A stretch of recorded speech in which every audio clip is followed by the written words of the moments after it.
Hello, hello, hello, everyone. Good evening. Good evening. How's everybody doing tonight? Good to see you all in here. Hey, Deborah, number one girl. Hey, PG. Hey to you, girl. How you doing tonight? God bless. God bless. Praying for Summer Wells.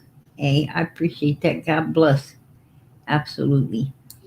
Miss Justice, 111. 1111. You number two in here tonight. God bless. God bless. And Miss Prissy Pauls, number three. Hello, PG and family. Much love. Hey, much love to you. Much love to you. And let's see. There's Georgia, number four. You're number four in here tonight. All right, she slid in number four. Hey, number four is better than none. Right? God bless. God bless. Hey Tracy, how you doing tonight? How you doing? You didn't even hit the top four, Tracy. I'm just kidding. I'm just kidding. Hey, how you doing? Second to none. Good evening, PG and chat. Good evening to you. Mama of six, how you doing tonight? Hello at PG and chat. Much love to you. Much love to you. It's good to see all you guys in here tonight. Justice for Summer Wells. Amen. Amen. Justice for Summer. I appreciate that. I really do.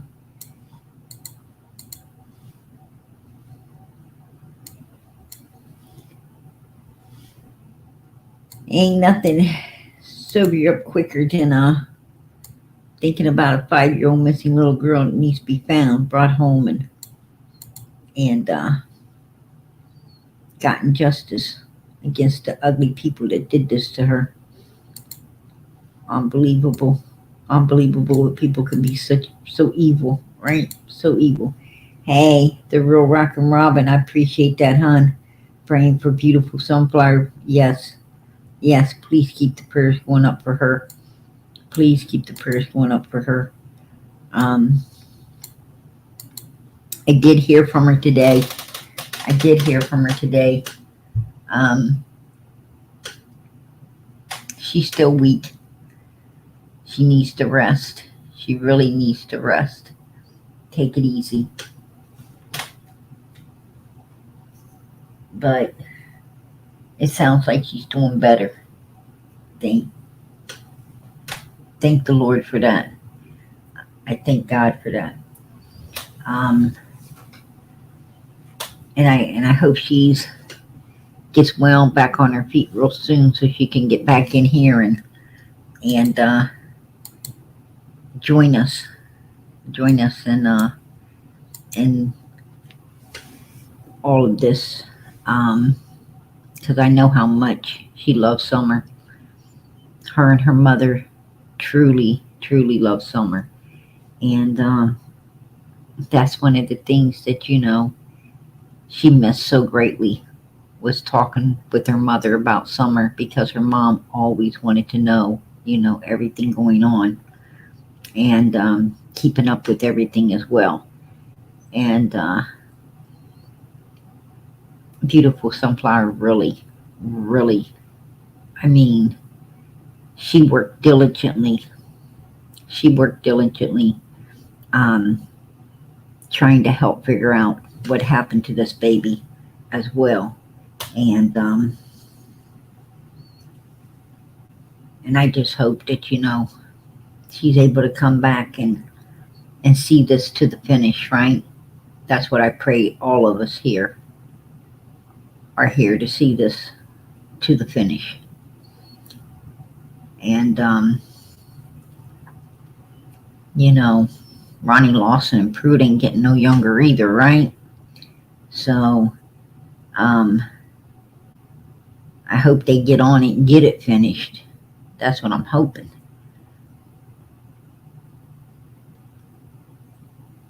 But we'll see. We'll see.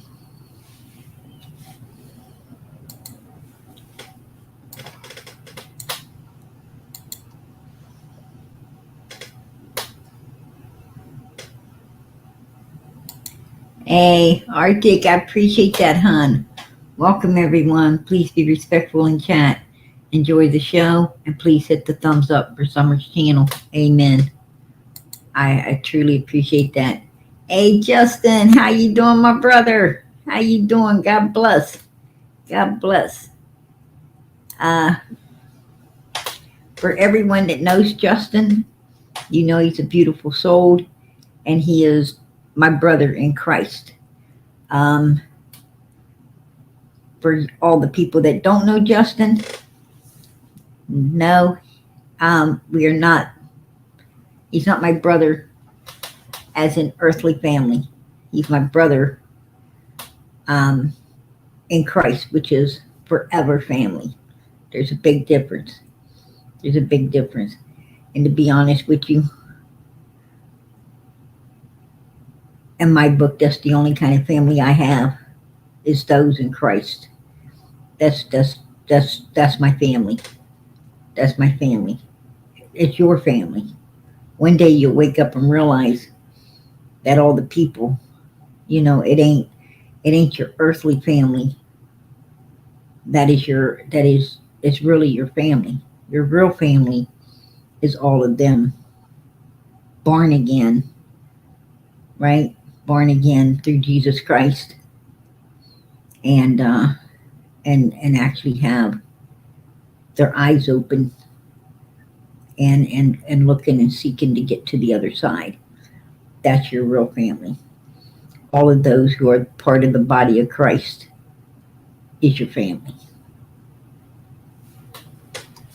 Some of us already know that. Others just learned it. And for a lot of people, it's still to come for them to realize it. So,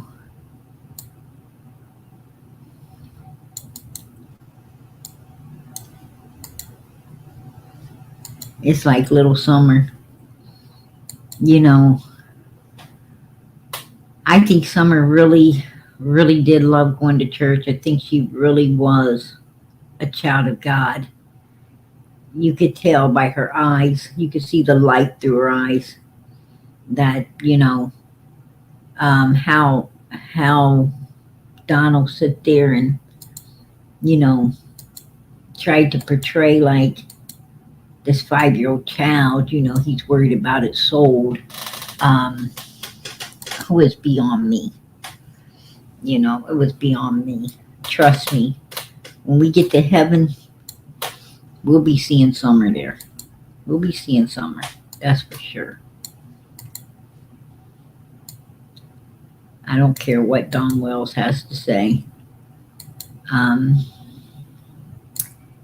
Jesus told you, heaven is made for those children. Matter of fact, you better be like a child, or you ain't making it through the gate either. So it is what it is. Justice for Summer Moon, Utah Wells. Hey, Colt, I appreciate that support for Summer's channel. God bless. God bless. I truly, truly, truly appreciate that. Amen. Hey, Pam, I see you, girl. There you are, Summer Moon, Utah Wells. Amen. Absolutely. Absolutely. I'm working to the bottom, y'all. I'm working my way to the bottom, as I do every night. I like to take time to say hello to Love of Scorpio and Kathy and Carrie and Gracie. Imagine peace. Honey, I can imagine it, but getting it's a whole different story, right? Getting it's a whole different story. I can imagine a lot of things. Sometimes that's all you get to do is imagine, right? Imagine that vacation, right? Or imagine you're carring on the side of the road, right? Needing a push. Yeah.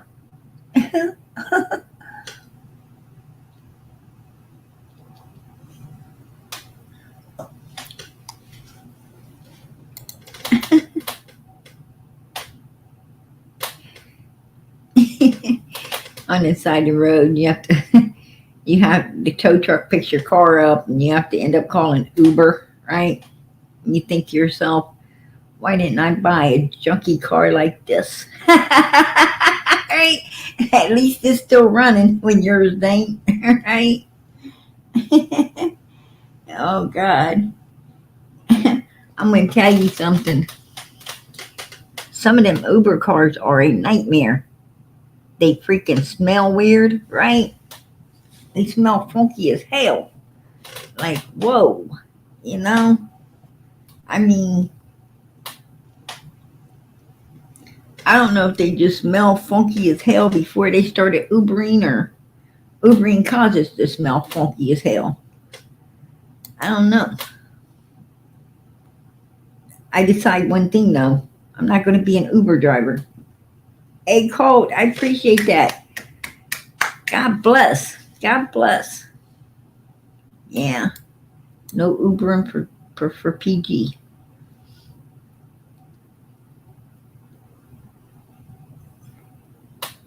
Oh, that is so sweet. That is so sweet, Deputy. Colt, you know we appreciate you. Absolutely. God bless. God bless. Arctic says, I have not ever been in an Uber. Honey, let me tell you, you don't want to be. You don't want to be. It's a nightmare. Hey, Sissy, I appreciate that. I appreciate that. No summer, no peace. Candace, where is our summer? Amen. Amen. You know, I pray often. I pray often that their hearts get lightened up enough to tell us something, right? I really do. Because I know they ain't telling us the truth. I know that. That's for sure. That's for sure. They ain't telling us the truth. You know, I got a little bit of beef with a certain person that, you know, that I'm going to take care of at the end of this night. But right now, as you all know, I always put Summer first. This is her channel. She will always come first upon it. Sloppy seconds, other things like, you know, people you got something to say something to, yeah, they come last, right? They come last. So, that's where I'm putting it. That's where I'm putting it. But you know, I can't guarantee, you know, that you're going to be able to wake up tomorrow and flip on any of PG's videos. So, you know, I mean, it's SpongeBob Square Britches, right? Be here, be square. You know, I have so many people saying, PG, what happened? Well, you know, I went mayhem, right? I went mayhem, and that's okay. That's okay. You know, sometimes you got to pack the trash out, right? Sometimes you got to pack the trash out, but it don't matter. It don't matter. Hey, Survivor, I appreciate that. Love you, PG. Love you, Summer's Army.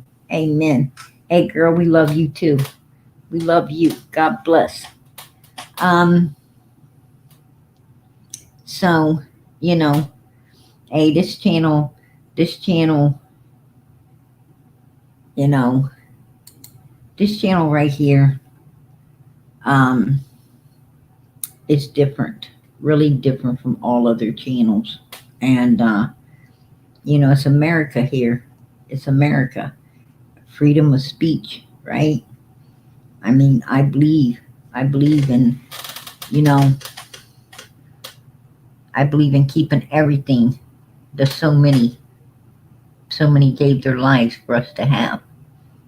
And they are still giving their lives to keep our freedom. And, you know, I believe in that Constitution. Absolutely. I love America. I love the fact that, you know, we're free here. That's the beautiful thing about being, you know, being born in America, or being able to come here and, come here and live and get citizenship. It's a beautiful place. And it's a place where, all cultures are welcome. And we learn to love and get along with one another, you know, and that's a beautiful thing as well. You know, the one thing I love about America is it shows God that if we can all get along here, so many different cultures, then we could definitely get along in heaven, right? We could definitely get along in heaven. So that's the beautiful thing about being here. Hey, Colt, I appreciate it. God bless. God bless. Wow, this night's starting out. This night is coming in like a lamb. I'm expecting it's probably going to go out like a lion. Right? It's probably going to go out like a lion. Hey, absolutely. God bless America. I think people lose sight of, America was founded on "In God We Trust." It was founded upon "In God We Trust." I'm going to tell you something. America has always known how important it is to have God. God's hand in everything. God's grace, God's mercy, God's love, kindness, and caring, and God's help. This country knows. That's why it is what it is today. All glory to God. All glory to God. Who do you think puts the strength in all these people to do all the things they done to build this country? God did. God did.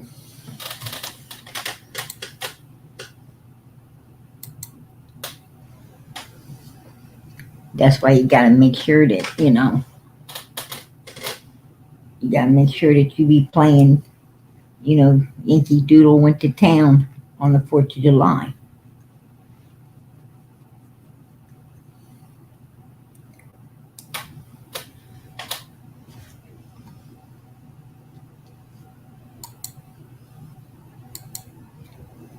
Amen. Blessings to all. Absolutely, Debbie. I appreciate that. All right. I'm going to get right into it tonight. I'm going to jump right into it.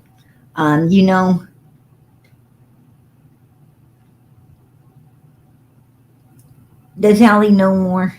Does Allie know more than what she's saying? Is she withholding things? Changing up things? Yes. The answer is yes. Yes, she is changing up things, right? Hey, Mommy is 6. I appreciate that. God bless. Super sticker. God bless. Absolutely. I surely appreciate that. I am so grateful. God bless. Absolutely. I'll make sure at the end of this night I give you guys some memes. I will definitely be giving you guys some memes. Once they cover Summer's case. Let's hear some of what Allie had to say. And, I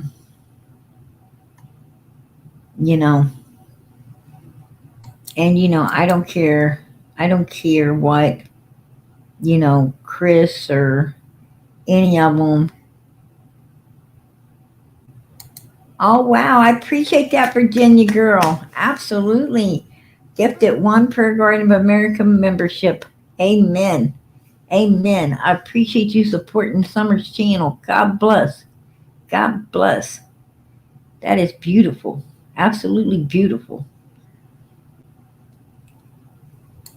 I don't care what they have to say about, the Wells can hate Kristen, they can hate JLR, they can hate whoever they want. But I'm going to tell you something. All the creators out here, that have diligently worked for Summer to help Summer and do for Summer. God bless each and every one of us. Each and every last one of us. That's, that is just how I feel. I have no beef with any creators at all anymore who diligently work for this little girl. Absolutely not. Because I have seen the ones that don't, and it sickens me. Absolutely sickens me. But let's cover some of what Allie said before. Back sheet, Hunter gets out. He tells you what? He really didn't say nothing. He didn't really say nothing. So he went in the house. Okay. Then what happened? Now, when Hunter got out, what did he do? Well, he didn't say anything. He just went in the house. Now, she pretty much has diligently stuck with that one. She's pretty much diligently stuck with that one, right? That he just went on into the house. But then he's got a girlfriend, and that he has a mom that he was wanting to come get him. So, of course, he's going to take off and run up in the house to get a hold of his girlfriend. Because that's what he's been waiting for all day, right? He's been waiting all day to get home and ready for the girlfriend's mother to come pick him up. So, I doubt if he did say anything. But what happened to Allie saying that he was acting really strange, right? What happened to that? I mean, she wasn't telling Chris that, oh, he was acting really strange. She didn't tell him that when he got out of the car. But later she says, she says to other people, Hunter was, got out of the car. He was acting really strange. So what was it? He was just being a teenage kid wanting to get picked up by his girlfriend's mother, and he run into the house to get ready and get that done? Or, was he acting weird by not talking? That's what I would like to know. Hey, Carrie, I appreciate that. Love you, PG. Everything you do for Summer. Just pray for this nightmare of Summer to be over. Summer Moon Utah Wells deserves the truth. Amen. I totally agree. I totally agree with you, Carrie. She does. She deserves the truth, because the truth is the only thing that's going to find her, bring her home, and get justice for her. And it seems like we got a lot of people that don't know how to tell the truth, right? And a lot of people, I think, are holding back the truth as well. Things they could tell, but they're not. In fear of it may incriminate them in some way. Then they wouldn't look like the good person they want to be, or they want to feel like they are. And, a lot of people, worry about, their reputation when they don't realize they already freaking ain't got one, right? They already ain't got one. I mean, if you're holding back valuable information because you're afraid of, it might put a little stain on your reputation, that's just BS, right? That's absolute BS. I don't understand that. And if you just tell it to law enforcement, it's not going to put a stain anywhere anyway, because law enforcement don't share information with the public, right? They don't share the people share their own information with the public. What you tell law enforcement, it doesn't get shared out here. It stays private, right? It's between you and them. But if you come out here you know, if you come out here and tell it, then, you know, then it's told. So what I'm saying is, if you're worried about your little stain on your reputation, at least go tell law enforcement. At least tell them. And if you ain't telling them, then I'm thinking it must be something more. I mean, now you're talking maybe incrimination, right? Incriminating yourself. And that's a whole different ball game than worrying about a little stain getting on your reputation. Um, and you know, and that's what right now what we're trying to figure out. Is it a stain? Right? Is it just a little stain, or is it actually possibly incrimination? I don't know. I'm not figuring the reason for that. I'm not figuring. But girl, I appreciate your support for Summer's channel. I know if she was here, she'd be bouncing up and down and probably, you know, wanting to hug your neck for supporting her and her channel. God bless. But anyway, yeah, you know, some of this stuff's not good. Some of this stuff right here is not good because, you know, I've heard this story, but I've heard it change, and you know, in different chats in different places, and that's, you know, it shouldn't. What I'm saying is the truth should always be consistent because it's the truth. You don't have to, you know, you have to remember a lie, and a lie will change because you can't remember. But the truth, man, you don't have to remember the truth because it is the truth. I asked him how fishing went. He goes, we went swimming. Oh, okay. You know, I asked him how his day was. He goes, fine. He didn't tell me anything about. She said she asked him about fishing. He said they went swimming. She said, how'd your day go? He said, fine. Sounds like a normal teenager jumping out of the car that's been somewhere all day and nothing really going on, other than they don't really want to talk about to their mother when they can go be talking to their girlfriend about getting her mother over there and picking them up. So, I mean, so far, it's not sounding too suspicious. What happened? Nothing. Nothing. And then his girlfriend's mom came and picked him up. Now, she says the girlfriend's mom came and picked him up. About 3 o'clock. About 3 o'clock. Now, he gets out of the car with Candace at 2:30. He goes in the house. Girlfriend's mother comes, picks him up about 3 o'clock. And then Allie proceeds to say that her and her girlfriend and her other kid, Bear, they headed over to watch a ball game where Bear was, right? At her school. And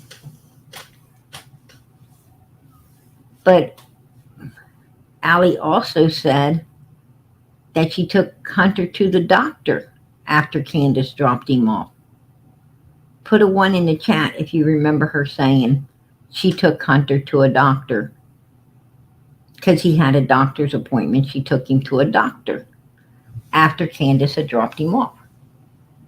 Does anybody else remember this?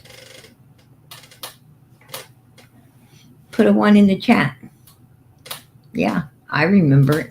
I remember it very well. I mean, like it was told to me today. I absolutely remember her saying, hey, he had to go. Now, in this interview, there's no doctor. He jumps out of the car at 2:30. He runs up into the house. He gets ready, makes a phone call. And the girlfriend's mother's there to pick him up, and they're going to a ball field. No doctors is coming into play here. So, where did doctor shit come from later, right? And he went with them for a while. Me and Leslie went to the ball field. I left Me and Leslie went to the ball field. He went with them, and her and Leslie went to the ball field. my phone in her car, in her van, because my phone was dead. So we only had hers. We were on the ball field, and we were actually on the opposite side of the ball field. We were watching her grandson practice, because he was playing for the Packers at that time. And her phone rang. It was Hunter. He wanted to speak to me. She gave me the phone. He goes, Mom, you gotta call Candace. Where was Hunter at when he called you? He was at his girlfriend's house. At his girlfriend's house. That's with Leslie. No. No, oh, I thought her name was Leslie too. His girlfriend's name is, That's okay. I don't need his girlfriend's name. Doesn't matter. Yeah, I don't need his girlfriend's name. Yeah, good So he call. was with Thank them. you. and he goes, Candace just called me. Summer's missing. You need to call her. I said, boy, stop pulling my leg. I do not want to talk to her. So, me and Leslie were talking. I said, I don't believe it. I said, she's probably just pulled my leg trying to get me to talk to her.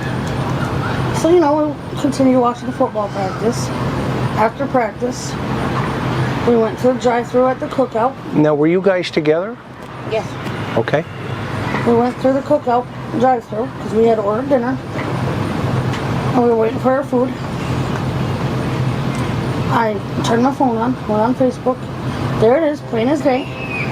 A picture of Summer missing that was posted by Hawkins County EMS. I said, Leslie, holy shit, she is missing. So I called her mom, told my mom what was going on. She goes, you're joking. I said, no, I'm not. So then I said, okay. But Mama Bear and me kicked me. I called Candace. She didn't answer. We waited till we got here. I called again. She didn't answer. Hunter tried calling her. She didn't answer. My youngest tried calling her. She answered. Finally, she answered on my youngest's Snapchat. I said, what's wrong? She goes, Summer's gone. I said, how could she just be gone? I just seen you guys not that long ago. I said, what happened from the time you guys got home, from the time you guys left my house, up until she went missing? She said, we came home, we planted flowers on the side of the house. Now, Candace tells Allie they came home and planted flowers on the side of the house. Not in the pots at Grandma's camper. I mean, they wasn't planting flowers on the side of the house.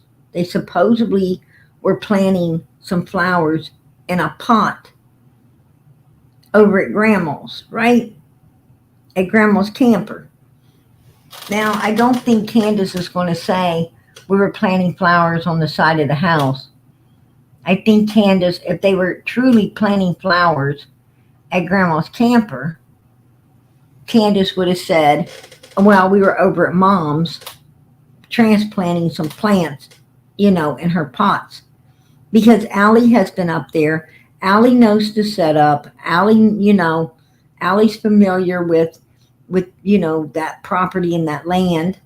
And she, and Grandma's camper, right? So she would have, knew exactly what Candace was talking about when Candace said, we were planting, transplanting in pots over at Mom's camper. But that ain't what Candace said.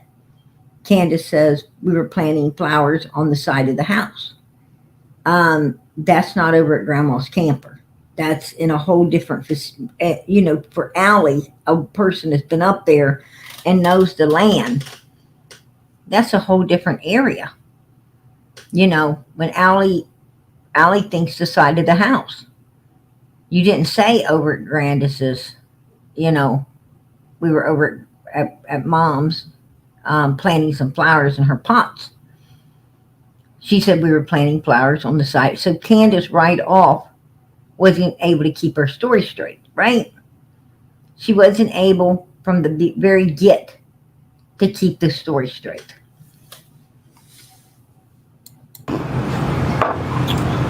We went in Mom's camper to wash our hands. Summer wanted a piece of candy. Grandma gave her a piece of candy. She wanted to go play with the boys inside the house. Candace told me. She walked Summer over to the house, let her go inside.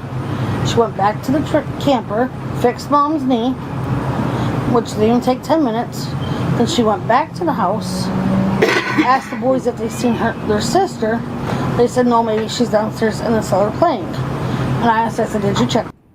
Now, she said that they went into Grandma's camper and washed their hands. Candace said we went into Mom's trailer, washed our hands. Summer got a piece. That, you know, that isn't the story. That isn't the story that Candace, you know, gave law enforcement and all the news stations and the people out here. She gave Allie a totally different story. You know, we went into Mom. She told everybody that out here on the news stations and everything that they washed their hands off the back of the truck, right? Out of some kind of jug that sits on the back of the truck. They washed their hands from it, like an ice cooler. And then they went inside the camper and, you know, and Grandma gave Summer a piece of candy. And then Summer wanted to go back over to the house. The only thing that Allie's really getting out of, you know, from what Candace, you know, told the news station and Allie, the only thing that was legible is getting a piece of candy and wanting to go back to the house. It sounds like, you know, Candace at the, you know, the night that it all went down, Candace couldn't think. She couldn't remember all the detail of what, you know, what they were supposed to say. And she was really fucking it up while she's talking to Allie, right? She's saying they planted the flowers on the side of the house. You know, they went into the camper to wash their hands when there ain't even no running water in there, to my understandings. The bathroom is full of, you know, it's a closet full of junk that you can't even get into. So how are you going to wash your hands in there? And, you know, so the only thing that seemed to stay consistent was a piece of candy and Summer wanting to go back to the house. So Candace was able to remember candy and go back to the house. But she couldn't remember, you know, she couldn't remember how to keep the flower planting straight, right? And she couldn't remember, you know, how they washed their hands straight as well. So with Allie, as she was talking to her the very night the Summer had come up missing, and she was talking to her about 11:30 that night. The cellar. She goes, yeah. I checked her for about 20 minutes. I go, okay, was the door shut and locked? She goes, yes. Now she tells Allie that the basement door was shut, was locked. She told Chris M that she can't remember if it was open or locked. If it was, you know, she couldn't remember about the door. But she was able to tell Allie the night before, yes, that door was shut and locked. And the funny thing is Leslie was sitting there. Leslie was sitting there with Allie when these statements were being made. So Leslie was an extra witness to saying, hey, I was sitting right there. Yes, this is what she told Allie. Right? So Leslie was an extra witness. ASL, I appreciate that. God bless. Member for 2 months. Amen. I appreciate that. I appreciate that. Absolutely. But yeah.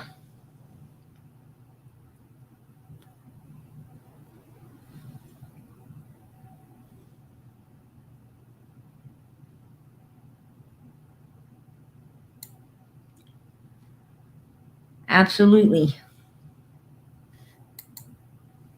Carrie, I appreciate that, hon. Please, Lord, bring Summer home. Justice can be served. Amen. Amen. Absolutely. Absolutely. I appreciate that. God bless. But yeah,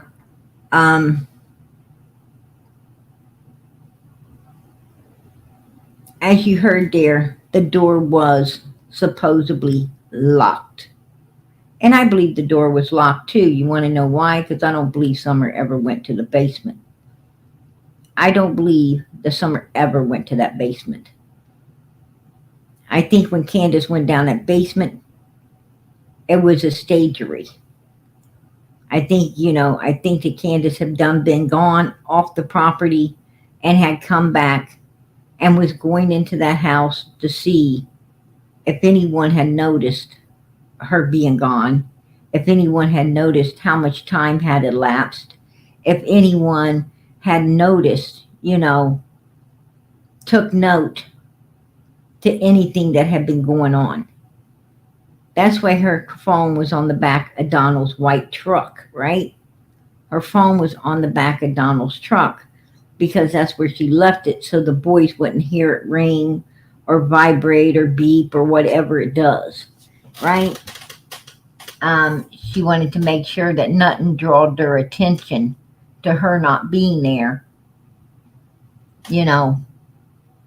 without her phone. And when she got back, she went in the house to find out, if the boys even missed her. And no, they had, they pretty much diligently stayed there and played the games and just did what they were doing, right? As they usually do. And just glad nobody was pestering them or bugging them or nobody was around to, I think the boys really enjoyed when they got free time, me time away from Don and Candace and Grandis. That's what I believe. And I think Grandma sat right out there in the trailer door, keep them watch to see, see if any of the boys did come looking or, prowling around for Mommy. But they didn't.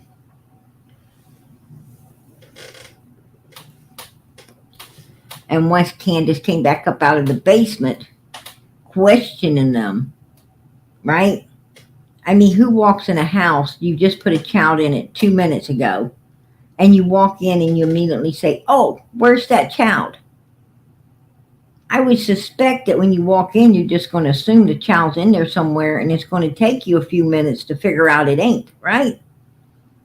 It's going to take you a while to figure out, because you might think it's in the bathroom, and you're waiting for it to come out, right? Or it may be sitting behind something, playing. You don't know where it's at. You just assume it is there. But she comes rushing in. Boys, where's your sister? Big red flag. Big red flag. So that's weird. Like, how does she just come up missing? And during this conversation, didn't shed a tear. Nothing. She was walking back and forth in her kitchen playing with her hat on her head. How do you know that? Because we were... It was on video chat. So you were on video chat during all of Yes. this? Okay. All she was doing was talking and yawning. And playing with her hat.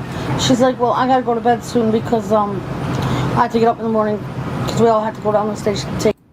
Now take note of this. Take note of what's about to go down here. Take note of what's about to go down here. Now, Allie doesn't tell it. Leslie does. Allie fails to mention an important piece of, information.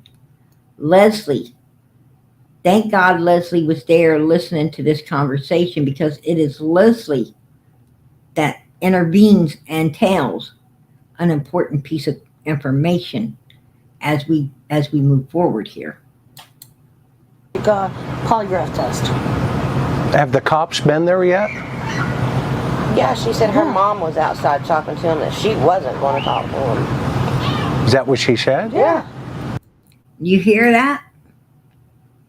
Leslie stepped up and said, oh yeah, the cops was there, and she said that Grandis was outside talking to him, but she wasn't going to be out there talking to no cops.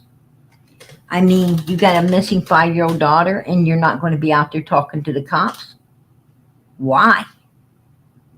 I would think you would want to do nothing but talk to them. If you're not guilty of anything, you didn't do nothing, why would you not want to be out there speaking with them, right? I mean, when she made the 911 call, you know, when she made the 911 call with Jose, she didn't have a problem speaking with cops. She didn't have a problem, her and Grandis, talking with the cops when they got there, right? When she wanted Benny to come up there and called the law.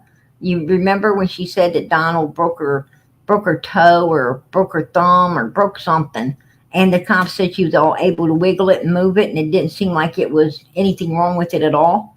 She was trying to get Don put in jail so Benny could come on over.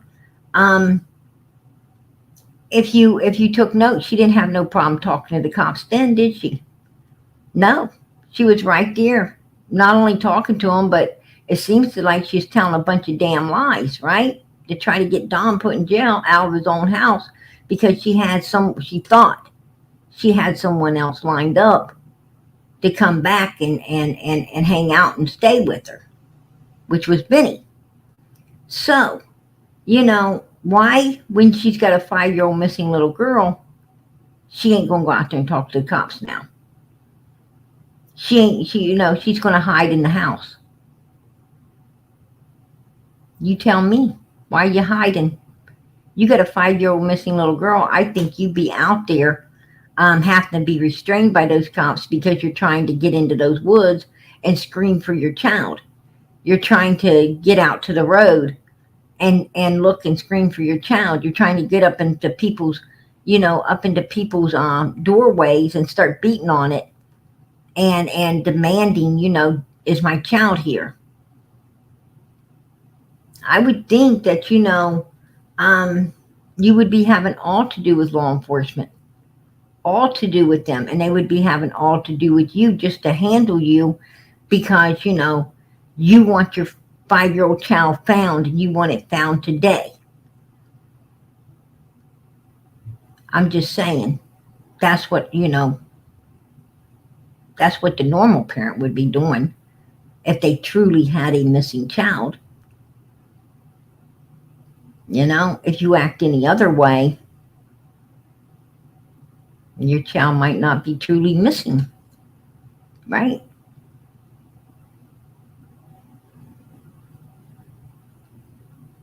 If you're acting different, if you're acting any different, you've obviously got something to hide, something to cover up, something you already know, because you're definitely not acting normal for someone with a missing child. I'm just saying. But in all of this mix, I want to know why Allie made up a hospital story or a doctor's story for Hunter that didn't go down. Why did she feel the need?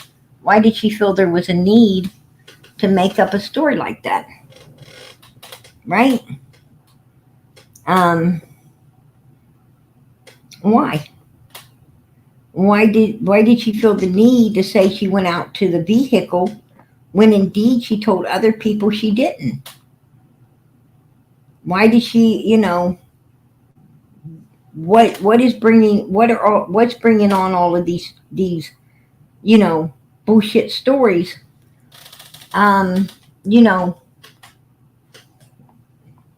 Why is she changing things up? What's the reasoning? What's the reasoning?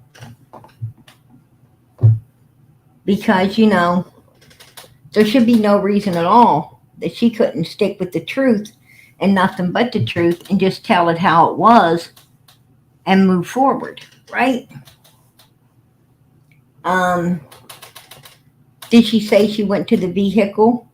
Did she say that she went down and saw Summer because she felt that she had to protect Hunter? Did she feel that,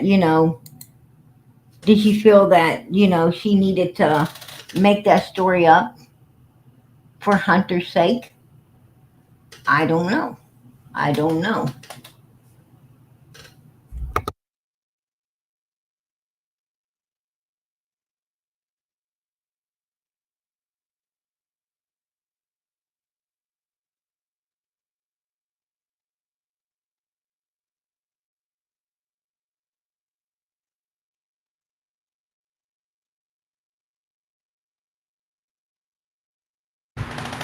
Hey, y'all. I had to turn my fan on.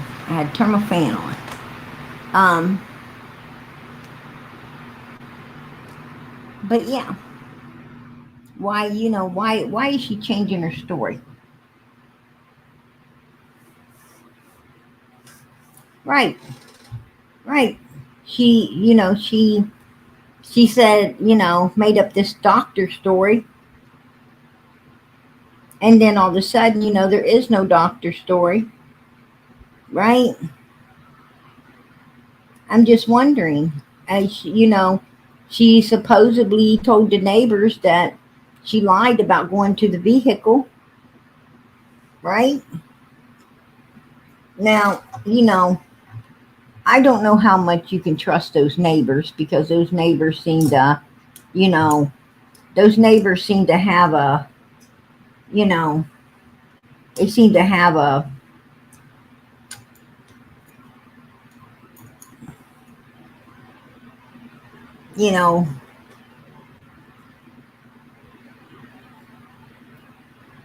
burr stuck up their craw when it came to Allie. They seem to have some kind of hatred and dislike on her. And, when people hate and dislike you, they will lie. They absolutely will lie.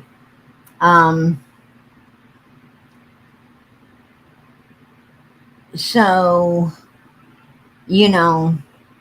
and they tried to say, there was no hot pavement. And then with their own camera, they walked past the hot fucking pavement, right? Where they parked the cars, exactly where Leslie and Allie said that the boys were laid down on hot pavement. Boom, there it was, right on these people's camera. So I don't know how much to trust the neighbors, right? I really don't. I don't know how much you could trust them. They seem to,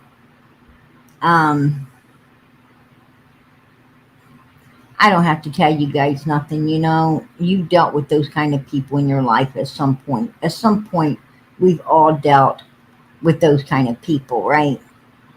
That out of their own hatred and everything, they want to try to make somebody uncritical, and then get busted in the, in the act of doing it all. I can say, I don't know about Allie. I did trust what Leslie said. Leslie seemed to have no reason to lie, and she really seemed to be for Summer and wanting Summer found, regardless, regardless to who it might put a stain upon or incriminate. She was willing to, speak up, and even say things that Allie was trying to hold back that she actually had heard, right? Because she wanted to tell the truth. I'm not so sure about Allie. I'm not, so sure about Allie at all. But, and then just recently, and, and I played this out tonight, to show some of the indiscretions going on you know, with Allie, and in this case, and so forth and so on. But, you know, there's some other things going on out here as well, right? There's other things going on as well. And those other things that are going on is actually um, Allie was actually supposedly, allegedly. Let me say allegedly because you know there's a lot of he said, she said, BS, right, out here in the YouTube world.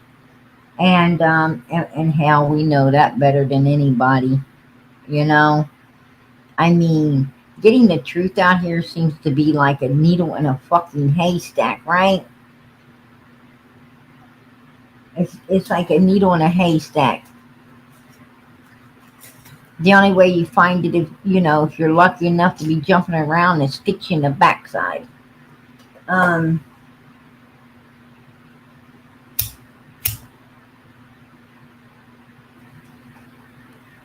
there's a lot more people not telling the truth than there is actually telling the truth, right? Um, and I'm going to tell you, I learned a long time ago. I've learned a long time ago that somebody's truth ain't always the truth. It might be their truth, but it ain't the damn truth. So you got to look out for that one, right? You got to look out for that one too. What I'm saying is just because you say it, and maybe even though you might believe it, it doesn't make it true. What I'm saying is truth is based upon facts. And you got to be able to show some facts, you know, to get to the truth.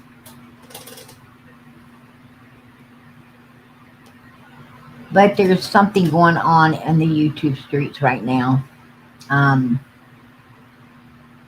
that Allie supposedly and allegedly had something to do with. Now, I don't know how many of you have already heard about the bitch mama bear bullshit. If you have, put a 1 in the chat.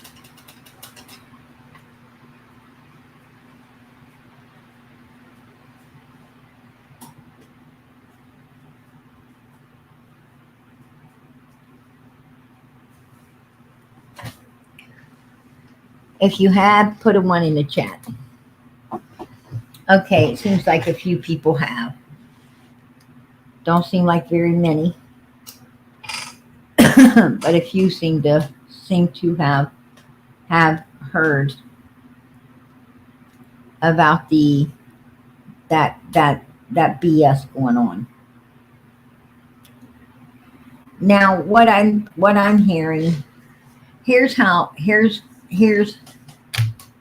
I heard it. Here's how I perceived it.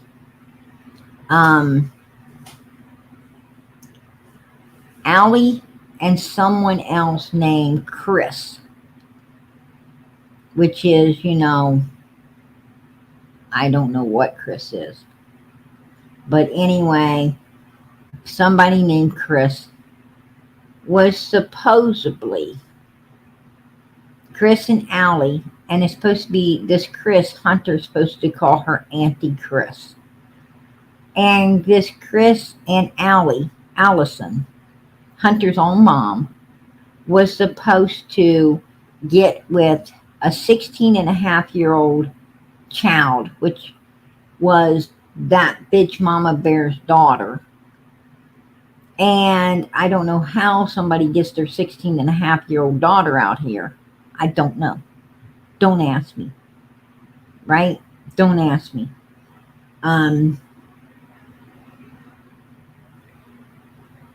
This is no place for minors.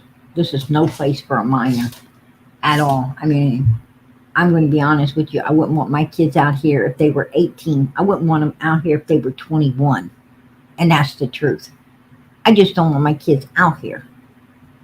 But this Chris person And Allison supposedly behind the scenes was talking with this little 16-and-a-half-year-old child and asked the 16-and-a-half-year-old child to act, to start calling Hunter, talking to Hunter, and trying to, you know,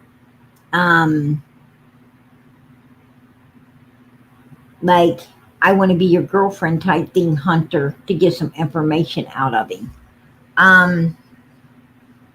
Hey, Ziggy V, I appreciate that. Member for 6 months. Yes, yes. God bless. God bless. But yeah, for 6.5 months. And okay, so this Chris person was supposed to be H's Andrew's mod, H's dad's mod. All right. Okay, now we know where the Chris person came from. But anyway, they supposed to have this little girl behind the scenes trying to be,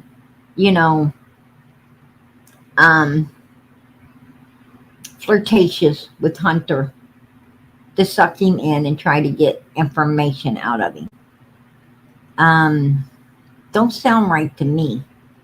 Don't sound right to me, but this is what, this is what was being said. And the 16-and-a-half-year-old child, this is like 2 years ago, so the 16-and-a-half-year-old child is more like 18-and-a-half now. But anyhow, at that particular time, and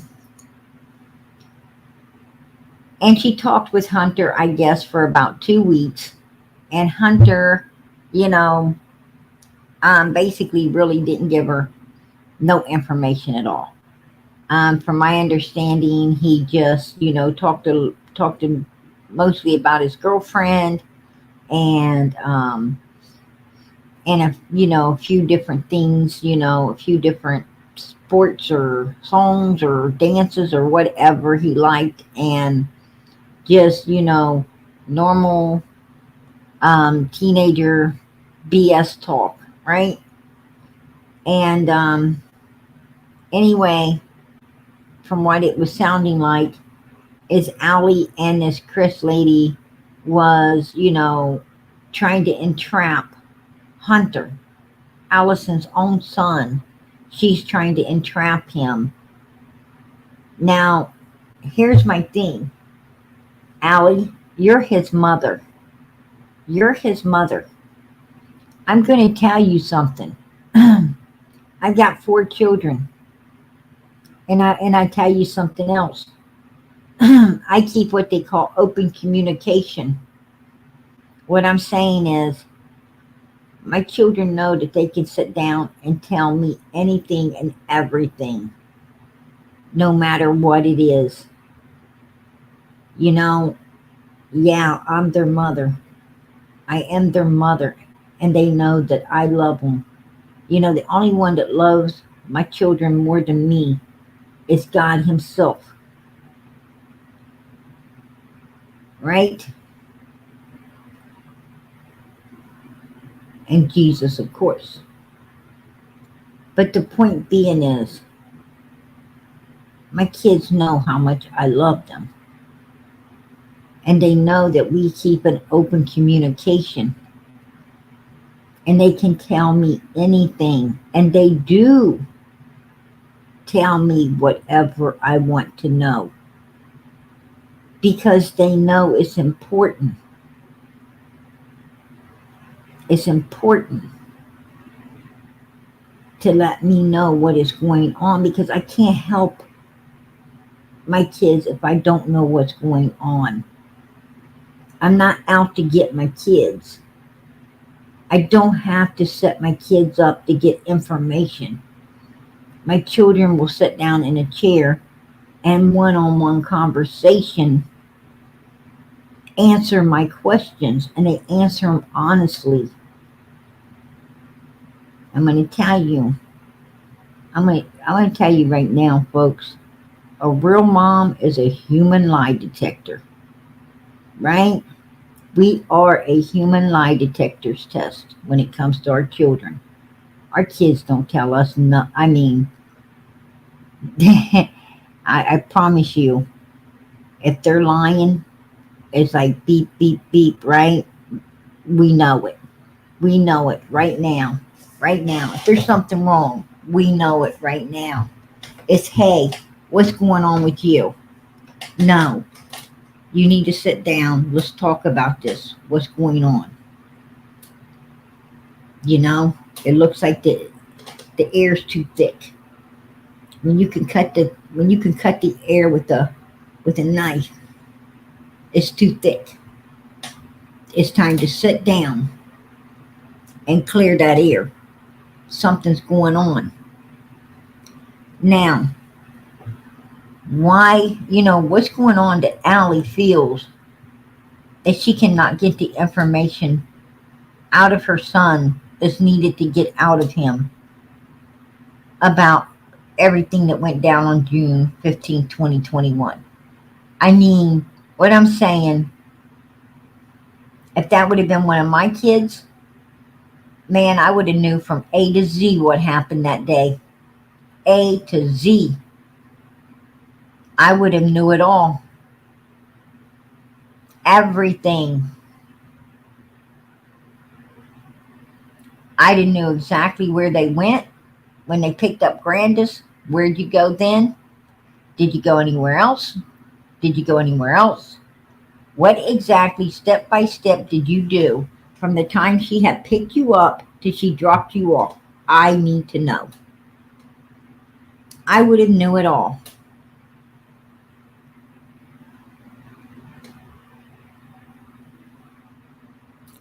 Now, Hunter shared the information of the Twisted Tea and the vapes with law enforcement, right? He shared with law enforcement that he was given Twisted Tea, an alcoholic beverage that is not supposed to be in the hands of anyone under the age of 21. This boy was 15 at the time. He was also given,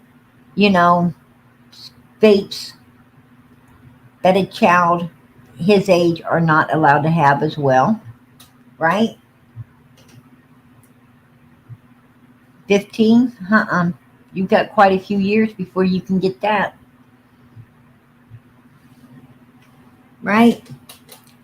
Hey, True Colors, good to see you, girl. Good to see you. But yeah, so what was she doing? I believe that too. I believe that too, Mohawk Mom. Absolutely. More than one. Yeah, she did. That's true, Arctic. She sent her child with someone that she no longer liked. I'm going to tell you something. Folks. If I don't like the parents, then my kids ain't hanging around there. I'm sorry. Whole family off limits. If I do not like the parents, I don't want my kids around there. That means that my children cannot associate with those people's children, due to the simple fact that, I have my reasoning, right? What I'm saying is, you can't let your children intermix. If you think that the parents are, weird or into something, that you don't want your children around or involved in, then you keep your children away from their children as well. Right? Because if you allow your children to intermix with that, then you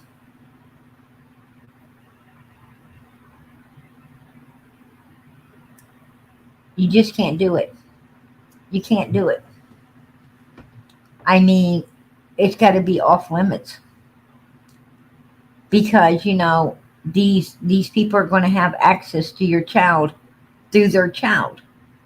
At some point, these people are going to have access to your children if you allow your children around their children. Just like you're going to have access to their children as well. And, and that's access that I don't want because I don't like the parents.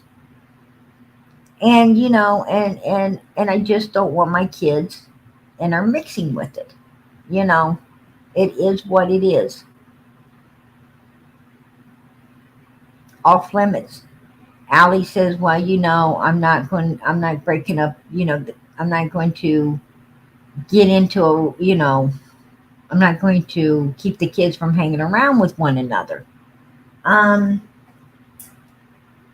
Well, that ain't the way it works. I think Allie's a little backward, right? I think she's a little backward because I'm going to tell you how it goes. Now,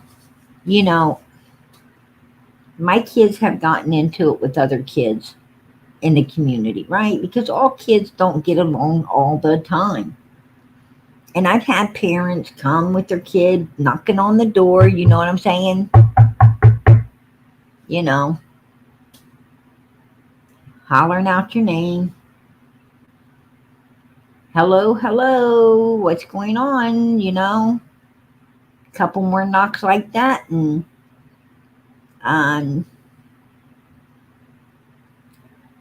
you're probably going to have to buy me a new door, right? What's so important that you need to bang the hell out of my door and damn near break my glass? Come on. What's going on?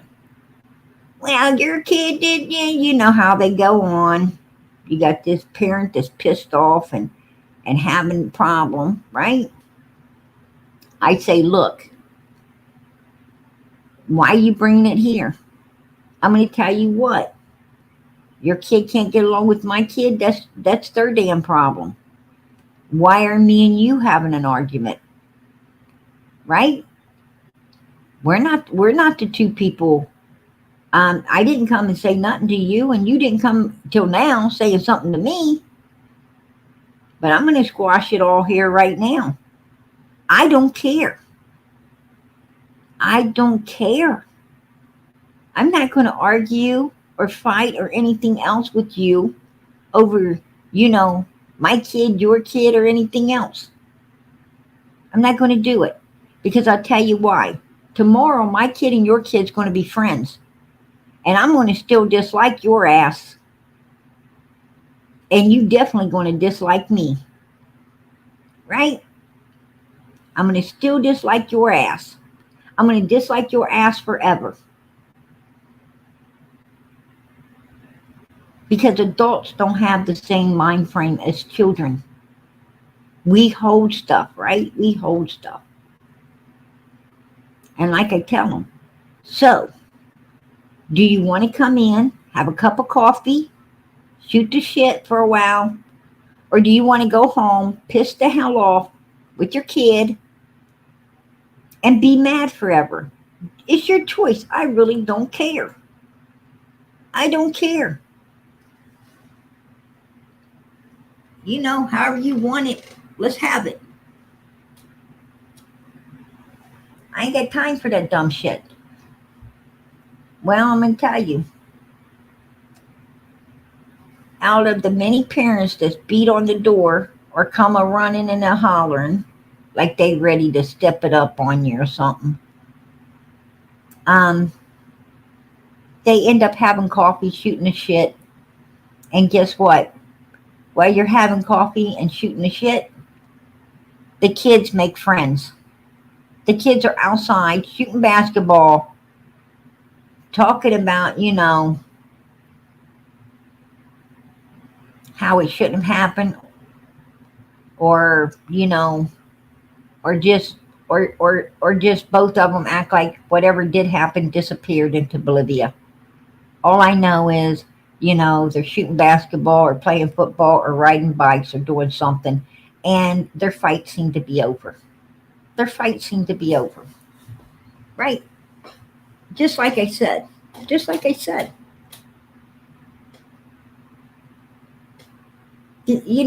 Don't get in the middle of your kids' problems. Kids have to learn how to handle their own problems, just like we have to handle ours, right? I'm not going to run to the rescue like that.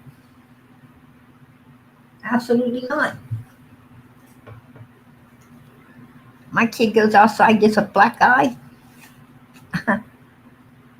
Well, so what?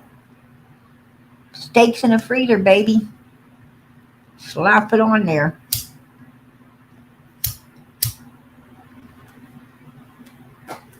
I don't know what you did, but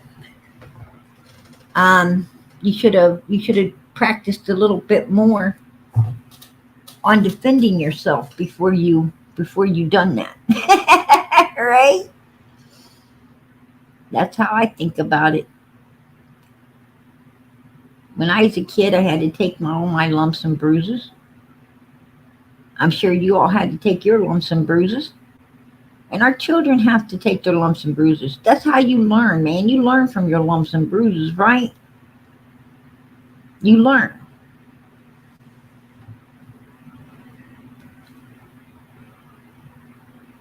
We learn a lot of things. You know, we learn how to use a hammer without smacking our fingers, right? Well, if nobody ever let us nail a nail in, we wouldn't have ever learned how to not smack our fingers with a hammer. Come on. Let's get real in this life. We're not going to be around forever to protect our children. They got to learn to do that themselves. Right? Pick your friends wisely, but pick your battles even more wisely. That's what I got to say. Anyway, I don't understand why Allie needs to get some 16-and-a-half-year-old child involved in all of these things, which, you know, the 16-and-a-half-year-old child wasn't able to handle all of it. I think the 16-and-a-half-year-old child had some other issues going on too. You know, that needed to be addressed. And I guess this Chris lady told this 16-and-a-half-year-old child that, hey, you can come sleep on my sofa in my living room with my daughter, and you'll have everything that you want. You'll have it good here. Out in a fucking living room? You're going to have it good sleeping in a living room? Come on. Her daughter ain't even got it good. I mean, right? What the hell was that about? Oh, come and sleep in my living room with my daughter. Why ain't your daughter got a bedroom, lady? Right? Why ain't your daughter got a damn bedroom?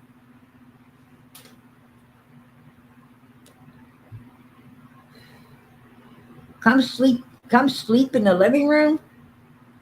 You could share the living room with my daughter? I don't think so. I don't think so. And why are you asking a minor to leave its home to come to your home? You aid and abet minors? You take in minors into your house? You address minors to, you know, just pack it up and leave their home?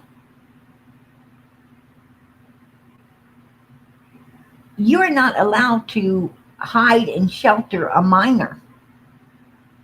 No, you're not allowed to do that. You're not allowed to ask a minor to leave its home, to leave its mother. That child is still under its mother's authority. Until a child is 18 to 21, the parents still have parental rights over the child. Believe it or not. the parents are still responsible for that child. So how you going to act like, how you going to act like it's okay for you to ask someone's 16-and-a-half-year-old child to just pack it up and walk out their door to come sleep in your fucking living room? Can somebody explain that to me? Can you make that make sense? Can somebody make that make sense? Because I can't make it make sense.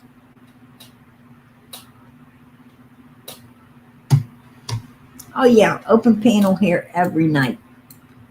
Open panel here every night.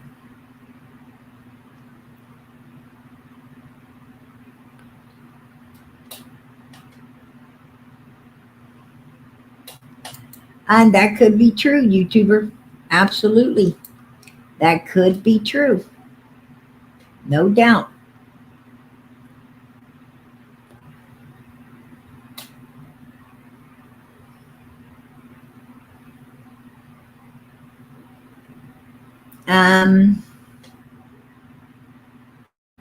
You know, there's a lot of shady stuff in this case.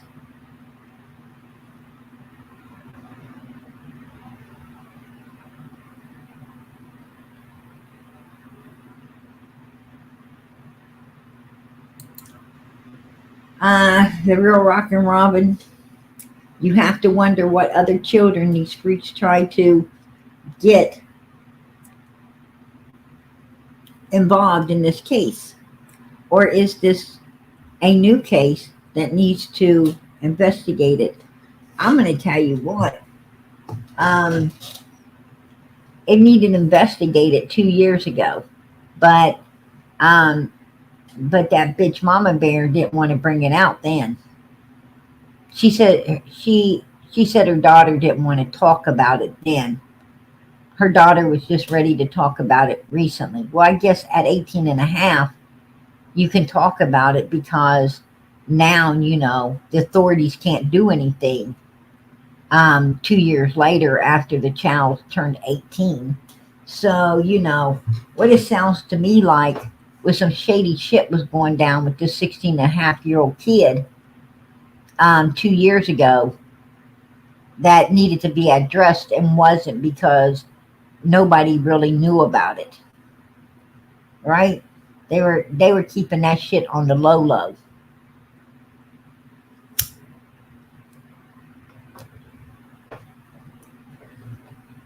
And but who lets their child, 16-and-a-half-year-old child, get involved in a 5-year-old missing child's case? Who lets your 16-and-a-half-year-old child get involved with some of the main fucking suspects? Right? Who does that? I'm going to tell you something. This YouTube out here, can get real with some of the people, with some of the, with some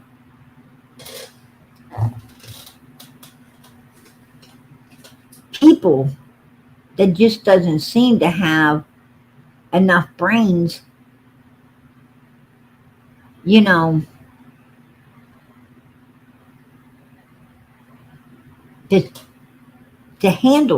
handle this properly.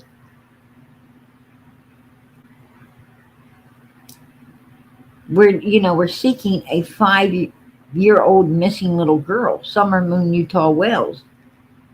And this Chris lady was about to have a 16-and-a-half-year-old girl in her living room, right? That's what it sounds like to me. I mean, allegedly, that's what they're saying. That's what the little girl said. I mean, this little girl came out and was talking herself, and that's what she was saying. The little girl said herself. I mean, this ain't what PG's saying. This is what the little girl said. She said that this Chris lady at 16-and-a-half wanted her to pack up and come and stay at her place, right? At her place in her living room, share the living room with her daughter. and that she would have everything good. She'd want for nothing. I think that you'd be wanting for a bedroom of your own, right? Not out in the fucking living room where, good morning, right? You can't go to bed till everybody else is in bed. You're woke up with people staring at you. No privacy right in the fucking living room. Come on. That isn't no place to be sleeping. That's no place to be sleeping for nobody, right? I mean, sure, we've all come in and crashed in the living room, right? I mean, I know I have. I know I've come in and crashed on the sofa, right?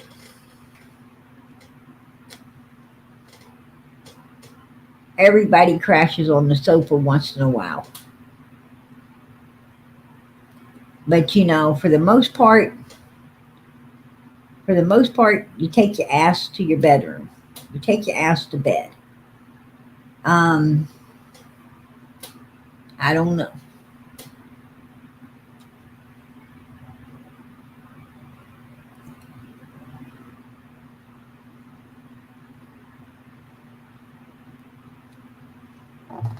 So, I have no idea.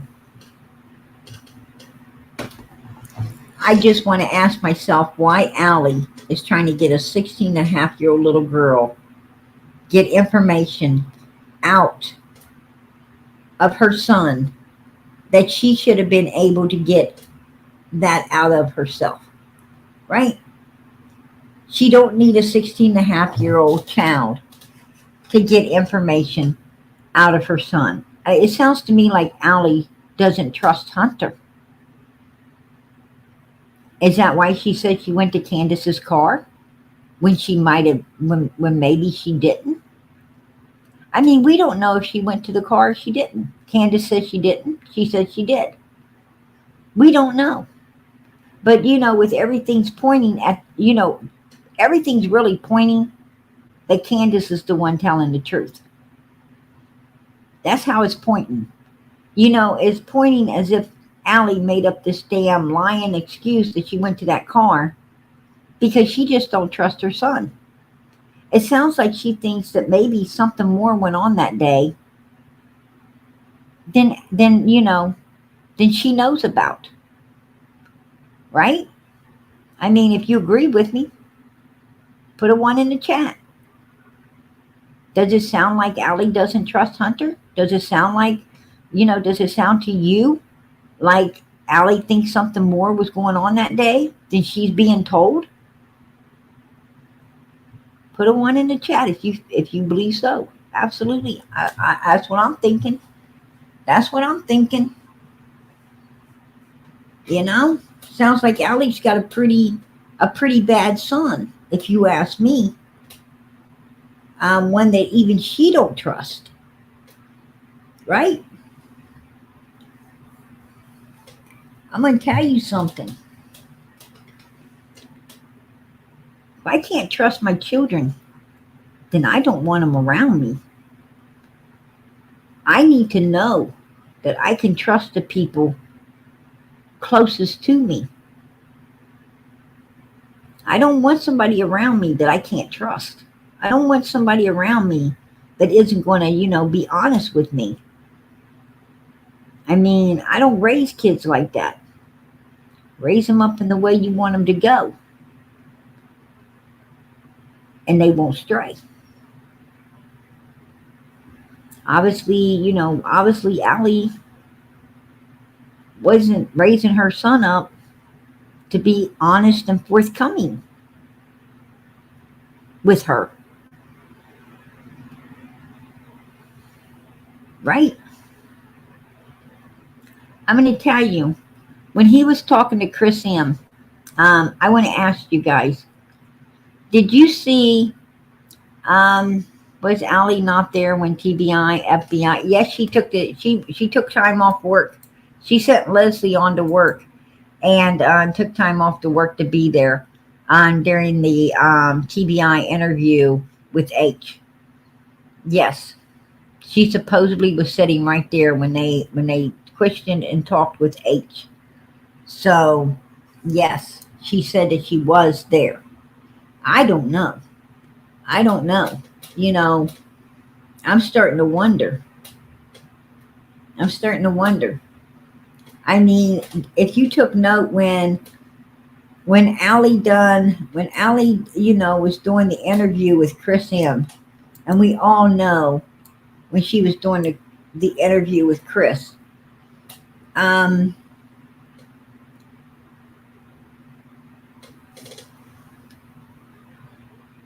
H was doing the interview. Allie, her grandma, and Leslie did an interview first, and then Chris did the interview with Hunter. Now, if you take note when he was doing the interview with Hunter, Hunter at one point put his hand up and kind of told Allie, "Hey, this is between me and Chris. You could stay out of it, right?" Put a 1 in the chat if you remember him doing that to Allie. Do you remember him saying, "Stay out of it" to his mother? This is between me and Chris.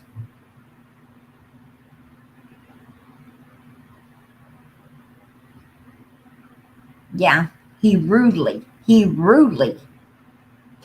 know, rudely did that to her. He rudely done that to her.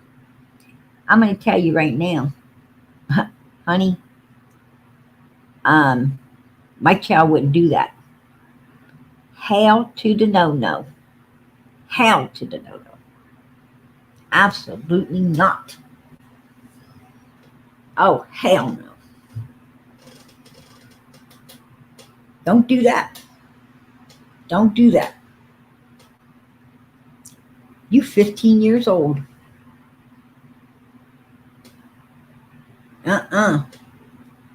You speak with me with respect, or you better not speak to me at all. Right?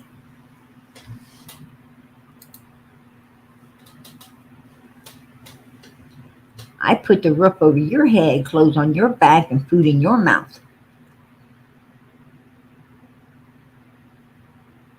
You want those kind of privileges, then you need to put a roof over your own head, clothes on your own back, and food in your own damn mouth. Right?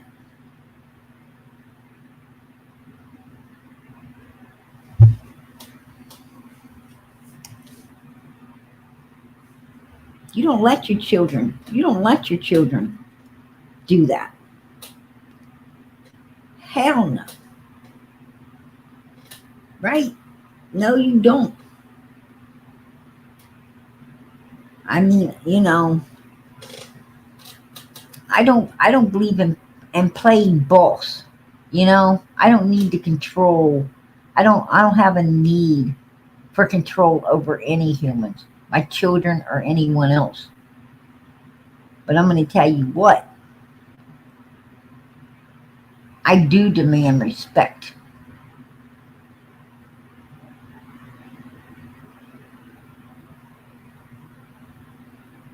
That I do demand.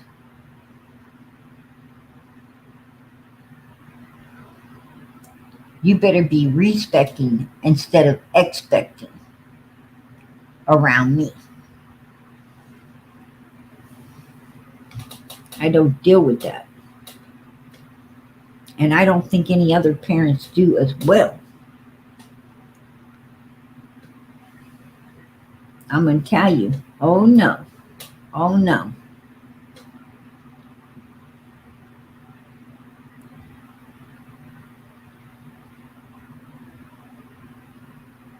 Amen. Amen.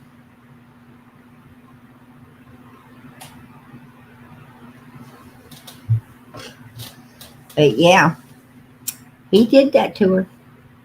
He did that to her. You know, who runs that household? Who runs that household? Those kids are Allie. I think that, you know, I think Allie's paying all the bills. Allie's the one running everything. They need to have respect, right? The way you show your gratitude,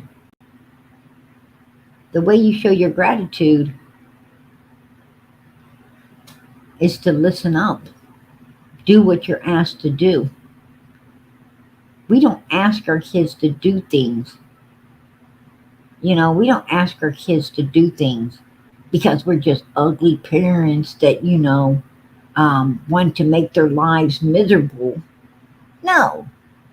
You ask your kids to do things, because you ask them to clean their room and you ask them to do certain things because in the future they're going to have to take care of themselves. And you are teaching them life skills. You ask your children to be in on time and call you if they need you. Don't hesitate to call. Right? Because you love them. And if they feel they're in a situation where they need to be picked up, then you need to go pick them up. Right?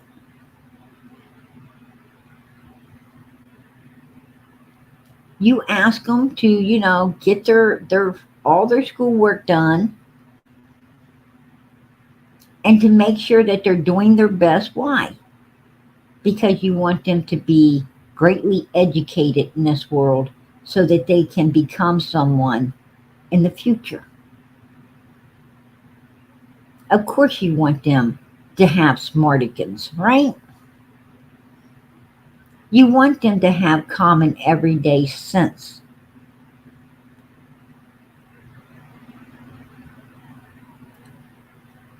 You want them to know that everything ain't handed to you. You have to get your backside out there and work for it. And you can't work for it if you don't have the skills it takes to get the job.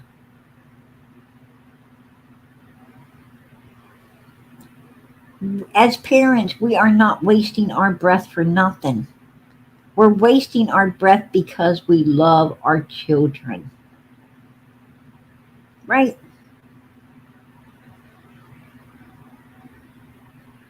We're teaching them not only to have respect for us, but to have respect for others. Having respect for others starts by making your children have respect for you and for one another. This is taught at a very young age. A very young age. We are a we thing. We are a family. We don't forget where we come from.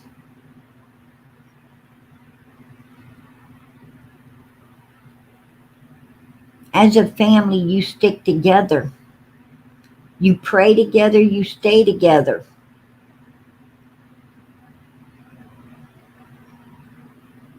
You don't let people lead you off by the nose.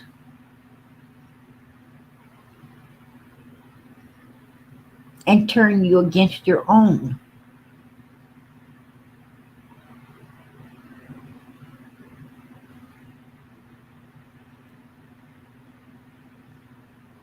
Something wrong with you, man. Something wrong with you if you let somebody lead you off by the nose and have you turn it on your own. But Hunter sat on that porch and put his hands up to his own mother. Right? He gives Candace more respect than he gives his mom. Candace comes by and asks him, "What did you say to law enforcement?" And he squeals it all out. Right? He squeals it all out. Well, I told him this, and this.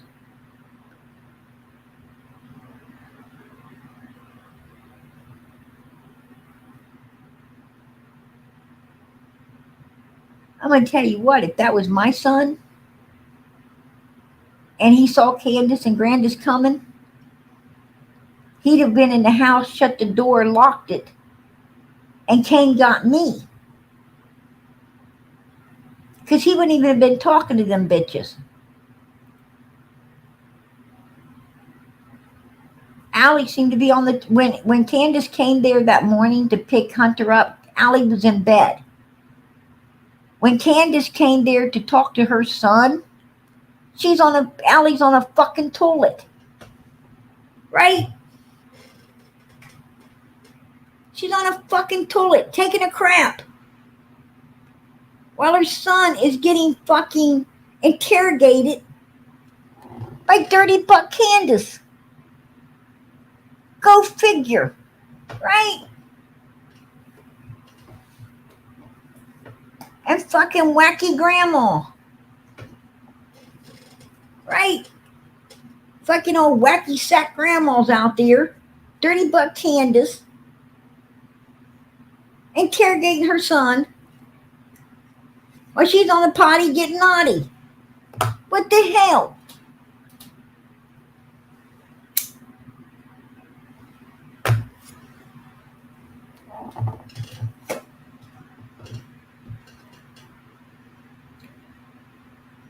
I'm going to tell you something. If that had been my son, let me tell you right now.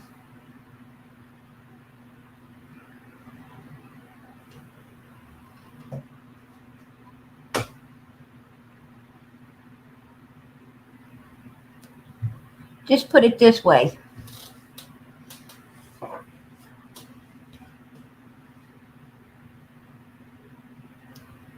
Somebody wouldn't have been going home smelling too good.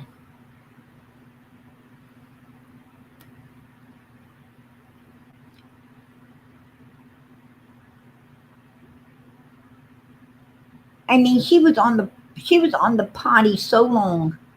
She was on the pot. I mean, they pull up, they get out of the vehicle, they come up on the damn property, they interrogate the hell out of her son. They mother freaking go back off the property, get in their vehicle and leave, and she's still on a toilet. Really? You gonna be on the fucking toilet that long?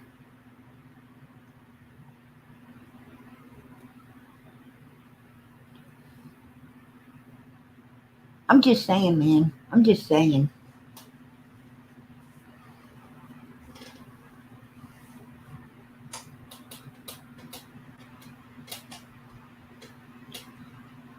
I don't know.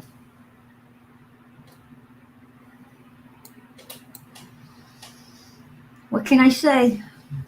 What can I say? What can I do?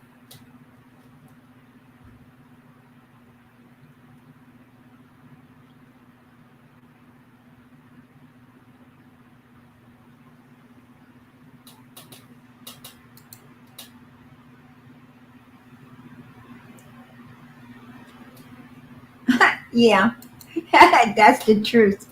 That's the truth, Arctic. I so agree with you, hon. I so agree with you. All right.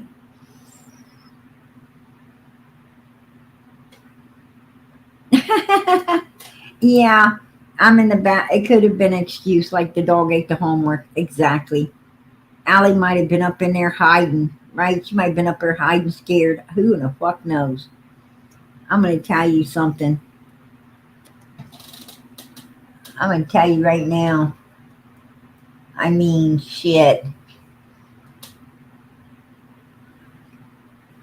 You know, I might have been flying out that door with the toilet paper in my hand, but damn, Allie could have been going out that door with the whole toilet, right?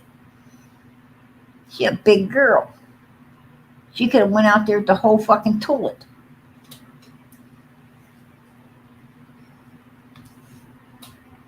That's all I'm saying.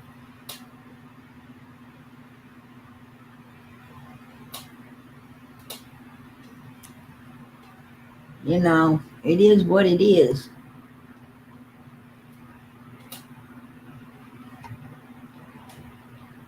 It just seems, you know, it just seems like there's a lot of shady shit in all of this.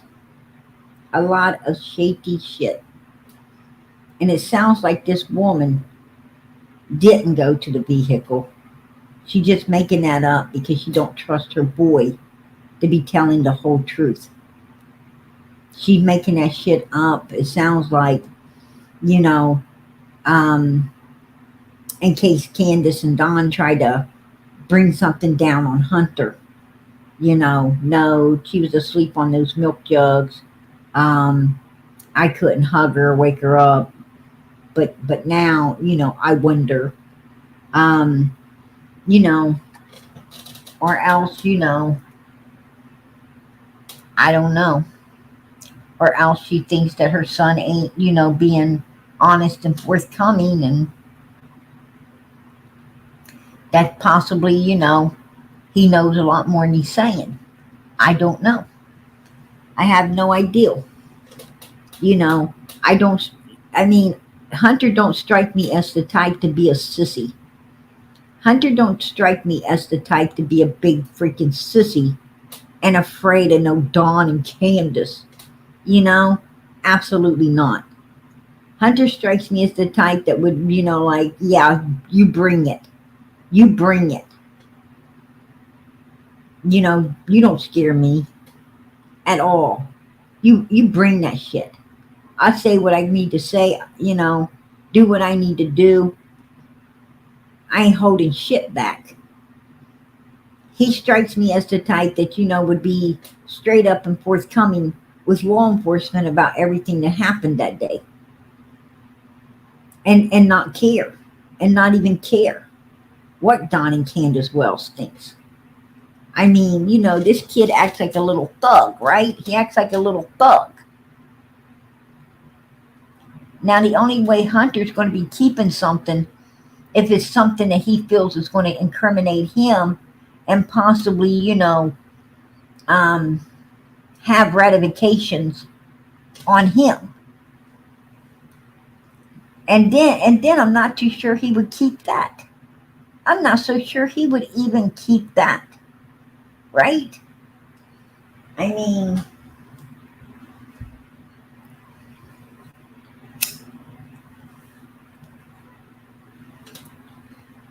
he don't have no problems owning up to, Hunter don't have no problems, it seems, you know, owning up to the bad things that he does. He's like, yeah, I did it. Right? Yep, I did it. And hell, everything he does, he gets busted doing. So, you know, what exactly was Allie's whole point in trying to set her son up with a 16-and-a-half-year-old child that shouldn't even have been out here in the YouTube world to begin with? I don't know. I don't know. But something sounds awful shady. And this is something that should have been out here 2 years ago. So people could have got to the bottom of it. Not fucking 2 years later. And that's the one thing I think is, you know, hindering and messing this case up more than anything. Is things are, you know, these people ain't coming out soon enough with information. They're not coming out, you know, when the information was fresh. And it had you know, and it could have helped law enforcement in some way at that particular time. But they ain't bringing it out. And now by the time they do bring it out, I mean, it's just, you know, now it's just he said, she said bullshit. There may not be any truth to it. Right? I mean, this kid's 18-and-a-half years old now. We don't even know if this stuff truly happened. What I'm saying is she's saying it happened to a 16-and-a-half-year-old child. Well, why didn't 16-and-a-half come out with it? Instead of having to wait to 18-and-a-half. I mean, if you got to wait until you're of age, you knew what you were doing was wrong. Right? You knew what you was doing was wrong. You knew it was something that could cause ramifications for you. But, you know, it was important for law enforcement to know that Allie was trying to get a 16-and-a-half-year-old child to get information or something out of her son. And this indicates that she feels her son has something he isn't telling. And law enforcement needs to know that so they can go back and re-question Hunter to see if that's true. Right?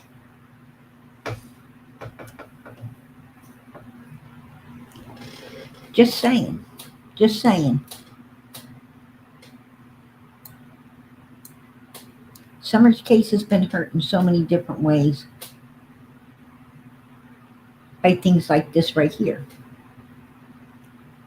Information that we don't get till 2 years down the road. It's information that we needed freaking 2 years ago, not today. And that makes me sad. It's just like at the beginning of her case, the first days, the first weeks, the first months.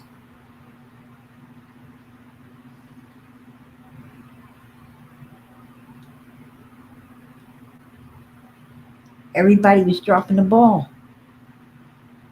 They wasn't even covering Summer. Summer was the one missing. Summer was the one needing to be found. Summer was the victim. Summer was a 5-year-old child. But did they, keep the spotlight on her? Talk about her? Fight to solve her case? No. They wanted to talk about Utah and sisters. And they wanted to talk about, Rose Bly. Been missing 12 years. They wanted to talk about they want to talk about Andy's and Jody Sue's and Fred Hills and Mr. Dobbs. They want to talk all about all these things. Well, Summer was fading into darkness. Well, Summer was being lost in the mix of it all. The 5-year-old little girl in the most crucial hours needing found. And she's fading away from everything. And that's what Don and Candace and Grandis was pushing to do. That's what they were hoping to do. They wanted to be front and center, not Summer.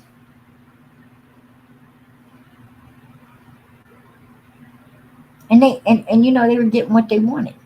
They were getting what they wanted. Until this channel popped up. Until Summer's channel popped up over here. And Summer started getting into the spotlight. And everything was becoming about Summer.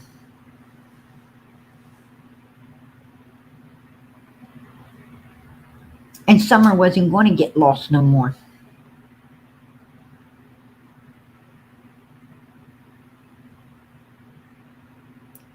And Summer became the main focus again.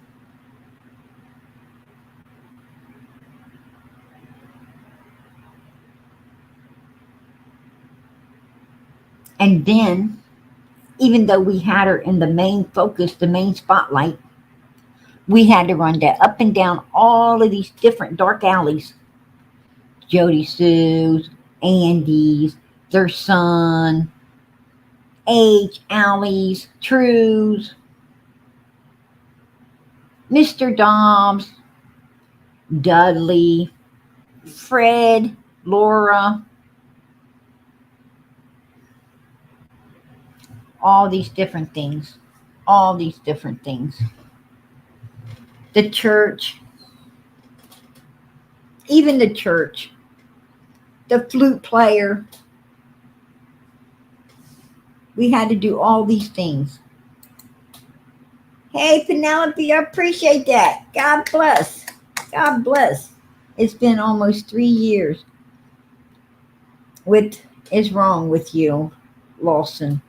Bring her justice. I know your wiggly ass is watching. So go back and read it again, Lawson. There you go, girl. There you go. God bless. Yeah. I like that one. I like that one. His wiggly ass probably is on. More like wrinkly, but yeah, I was probably watching. I wouldn't doubt that a lick. He promised he wasn't going to let this case run cold, and so did his sidekick, Pruitt, right? They both promised. Well, man's only as good as his word. We'll see how good they are. We'll see how good they are in all of this one, right? That's what I got to say. Absolutely. Summer has been missing as of the 15th of October.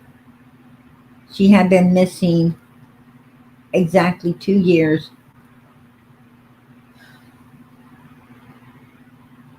and 4 months. 2 years and 4 months. As of the 15th of this month. We're going on 2 years and 5 months as of November the 15th. Right? As of November the 15th.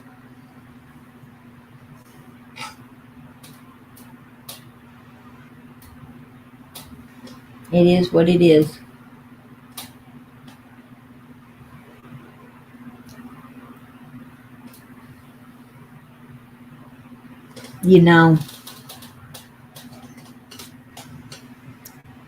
I don't put my faith in man, humans.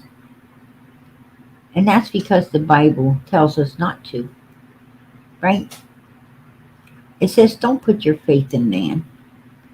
Put your faith in God. He created all things.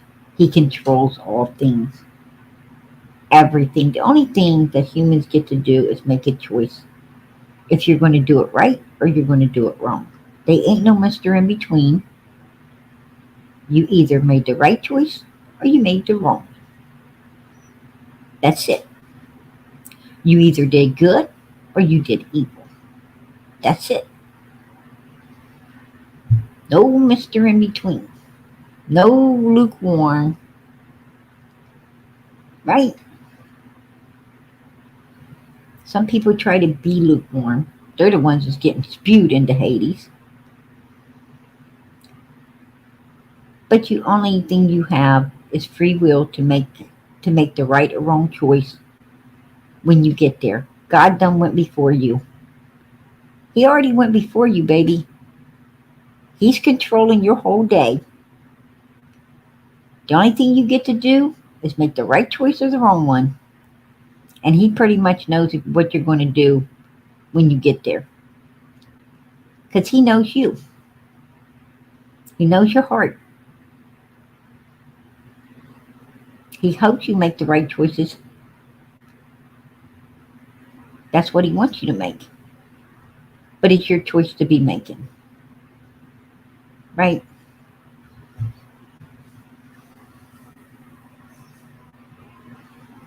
I put my faith in God. And at the end of the day, I know that Summer ain't going to be found until God goes forth and allows her to be found. He goes before us, and when he wants Summer found, she'll be found in that day that he wants it done. We can't change that. We can't change it. I don't question God. I don't question his timing. Not PG. You ain't getting no. Oh, heck no. I'm sorry. Nope. Somebody else wants to question God? Not me. Not me. I'm thankful for everything God does. And I know on his time this case will be solved. And I'm patient. I'm patient. Because God wants me to be that. He wants me to be that. So until Summer is found, until God, till God makes that choice to let her be found, we'll be right here, God willing, keeping her in the spotlight, doing everything we can to make sure when she is found that she gets the justice against the evil human beings that have done this to her. That's what we will be doing. God put us here. He put this channel together for Summer. And all of you here. God don't put your feet no place they ain't supposed to be. Your feet were supposed to be here tonight. That's why you're here. Why God put you here, I can't answer. I can't answer. For each one of you, the reasons are different. You know the reasons. I don't. But you know God put you here, no matter what the reason was. And it is what it is.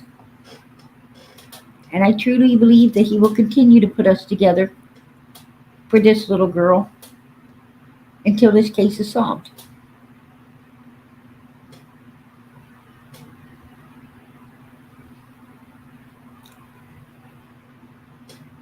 And you know,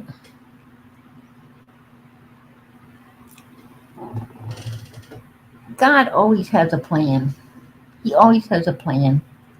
You know, you're not here just for Summer. You're here for a lot of other reasons. You're here for a lot of other reasons. You're here to help other people and other people to help you. You're here to make a lot of good friends and to be a good friend. There's a lot more going on here than you probably even thought of where God is concerned. Trust and believe that. Right?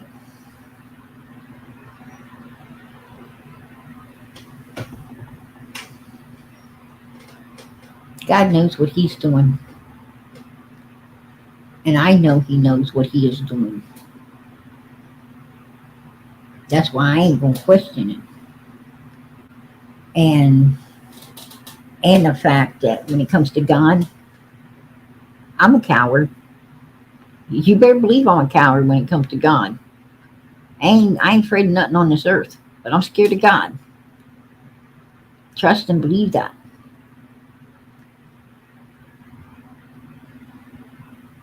As most humans better be.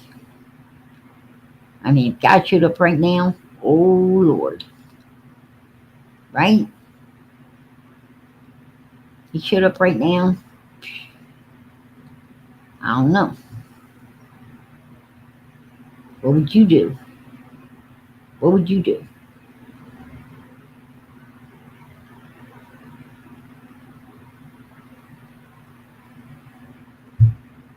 Just saying. What would you do?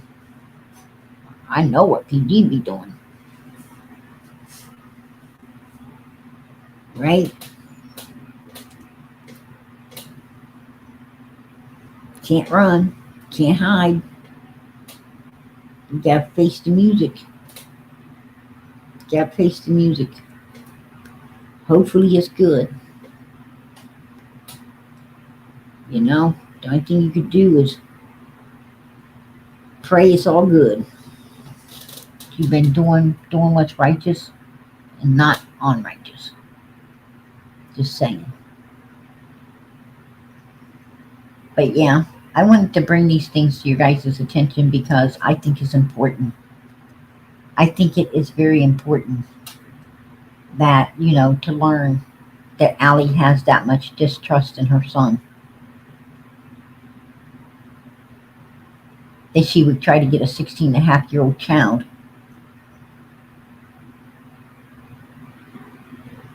to sweeten up to him to get information. As if it was going to work.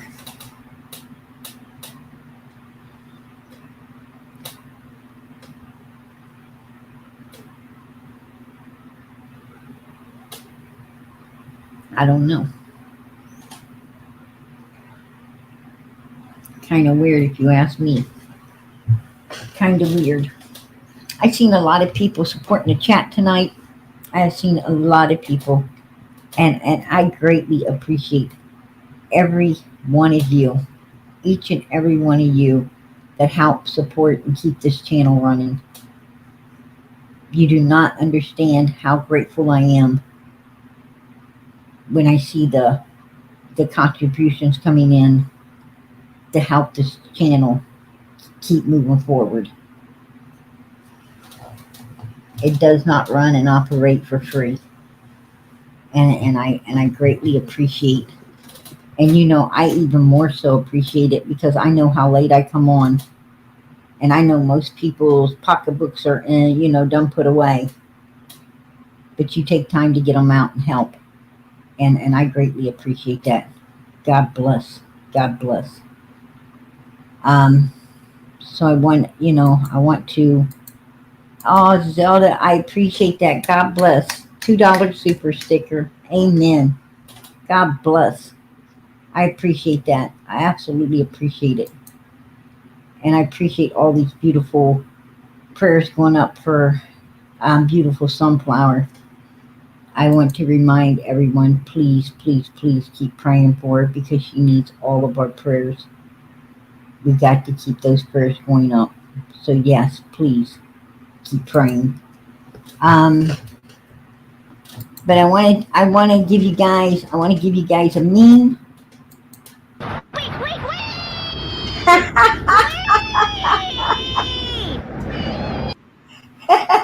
Watch this.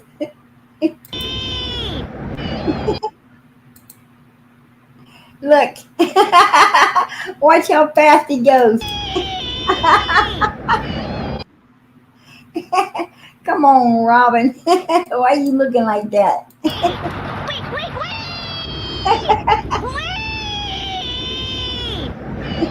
Check it out.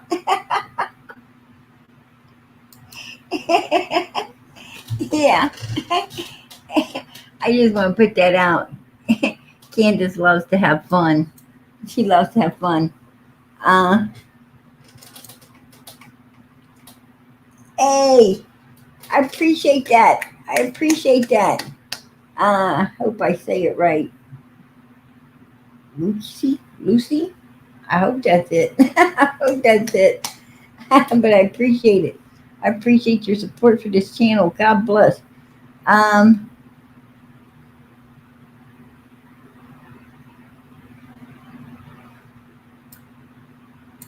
not sure, but that looked like a phone number in here, even though it ain't got an area code. Right? I have a phone number up in here, no area code. Hey, Gracie, I appreciate that, hon. Love you, PG. God bless and much love. Hey, I love you guys. I love you, girl. God bless. God bless. And I appreciate the support for Summer's channel. I really do. God bless. You know what? I'm going to go ahead and share this one with y'all too.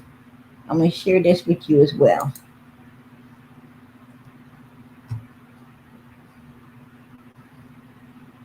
Oh, what happened? What happened to strawberry? What happened to ice cream? Hey, what happened? Come on. Oh, man. Look. When you get home and someone's eating up all the food you've been thinking about all day. Right? Sorry, Can. You don't get no freaking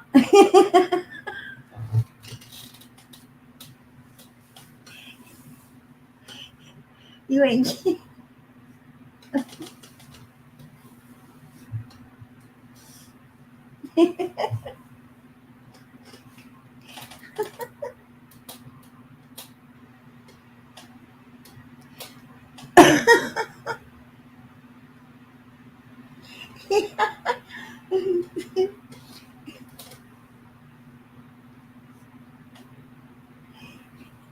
man, I'm sorry, y'all. I'm sorry. But Can, you ain't getting no. Hey, Jody Sue, I gotta see you. I can't bring you up if I can't. All right, girl. I'm bringing you up. Can ain't Can ain't get no damn funnel cake either, right? Peach, you don't get none. You don't get none. That funnel cake. Look, here's the funnel cake. See, Bam. why you gotta be Gone. doing me like And gone. What'd you say, Jody Sue? I said, why you gotta do me like that? Yeah, that's what I said. Cakes. I was actually thinking about making some earlier this evening, but then I went out. I was just getting back home a minute ago, and now I come in and you're talking about funnel cakes. I'm like, man, I could just make some real quick. And I'm like, girl, we are not making funnel cakes too long. I know, right? I would tell you. Oh man, funnel cakes are the bomb. Like, there's no way you can go to a carnival or a festival or fair. You can't ever get out of there without getting funnel cakes. Right? I usually make my own. I love my own, and I've got fresh fruit and stuff here, but I'm not. I just finished eating my leftovers brought in. It's 2 a.m. I got close. I'm not doing it. Hey girl, I don't blame you. I'm not whipping up. And then I know as soon as I'm done, because Little's all teenage sleeping, like, then I'll make too much and it'll go to waste. I tell you, I make them with cake mix. I use cake mix to make them. Oh my God, they're so good when you use cake Really? mix. Just white cake mix? Yeah, just regular. I get the yellow. I get the it's butter tasting yellow cake mix. Yeah. And yeah, I just get regular cake mix and I whip it up the way you would bake a cake, and just pour it in the hot grease like you would a regular funnel cake. And it is so. See, I either buy the funnel cake mix or I make my own, or I use powdered sugar. Oh my God, so good. Or you can swap out a few ingredients or add them to like pancake mixes, like Hungry Jack or any of those. And it's usually, I always thought it was kind of best for quick ones, is the pancake batter. But I put them in the squeezy kind of ketchup bottle type things, and that way it's easier to make them. Oh, girl, that is a great idea. I didn't think of that. And they're only like 50 cents at the dollar store, so if you really want to, you can just toss it in the trash instead of having to wash it out. Yeah, I didn't think of that. That is great. That is a great thought. I use a baby bottle scrubber to clean my ketchup and mustard. The little ketchup and mustard holders. I use a baby bottle scrubber. It works so well to clean them and to keep them clean and filled up all the time. But that is a super beautiful ideal. I do that with a lot of different sauces and stuff too. I just go to the dollar store and buy some of those. And a lot of times your grocery stores will have them, like the price list up here has them like 2 for $1 or 4 for $1 a lot of times. Right. I even use them instead of buying those at Sally's for your hair. I'll get those, and it's way cheaper than paying like $14 for a squeezy bottle. So I was like, I ain't getting me like that. I ain't dumb. Hey, I don't blame you. Yeah. Usually I just use use the dipper and just, pour it around and make it. But I use those for like homemade candies, stuff like that too, through the years, stuff that's harder to get out of things you want to keep, especially hard candies. Exactly. Which those depend, because a lot of them can't hold the temps, the high heated sugar. You have to be careful about temp stuff. But it depends on how quick things need to be poured and molded too. Exactly. Yeah. Wow, that's an awesome idea. I didn't. Who would figure? that's a great idea. I mean, she's right. You could put it. You could put the mix right down into the mustard or ketchup bottle and just pour it around. It would be so much nicer. Yeah. I mean, you can mix it in there and then just squeeze it. And it makes it. Yup. No. I don't, I don't know about a pastry bag because you're putting it over hot grease. Mhm. It could melt. The ketchup or mustard thing would work so much better. It would work so much better because it's really hard plastic and it And can I'll tell you withstand. from catering, I mean, let's use Ziploc bags, but even they're bougie expensive these days. But Oh yeah, pastry bags, the real ones are super expensive, because the real ones are cloth things, but they're a special material. But the plastic ones even are using Ziploc and a tip in those. You drop those into hot grease, then you got an issue, and they're hard. But that's more expensive. A Ziploc bag ain't a box half the time. And just get one of those little crazy bottles for 25-50 cents. I use the pastry bags. Um, Usually, when I'm decorating cakes or cupcakes or stuff like that, I use the pastry bags. But I don't. I usually won't use the pastry bags around hot grease or the stove or something. Nope, because that stuff melts, and I personally know what it's like to have something like that melt actually into your skin. That hurts like hell. You have to peel it. it's it's not good. That's one of them burns that you don't want to be getting.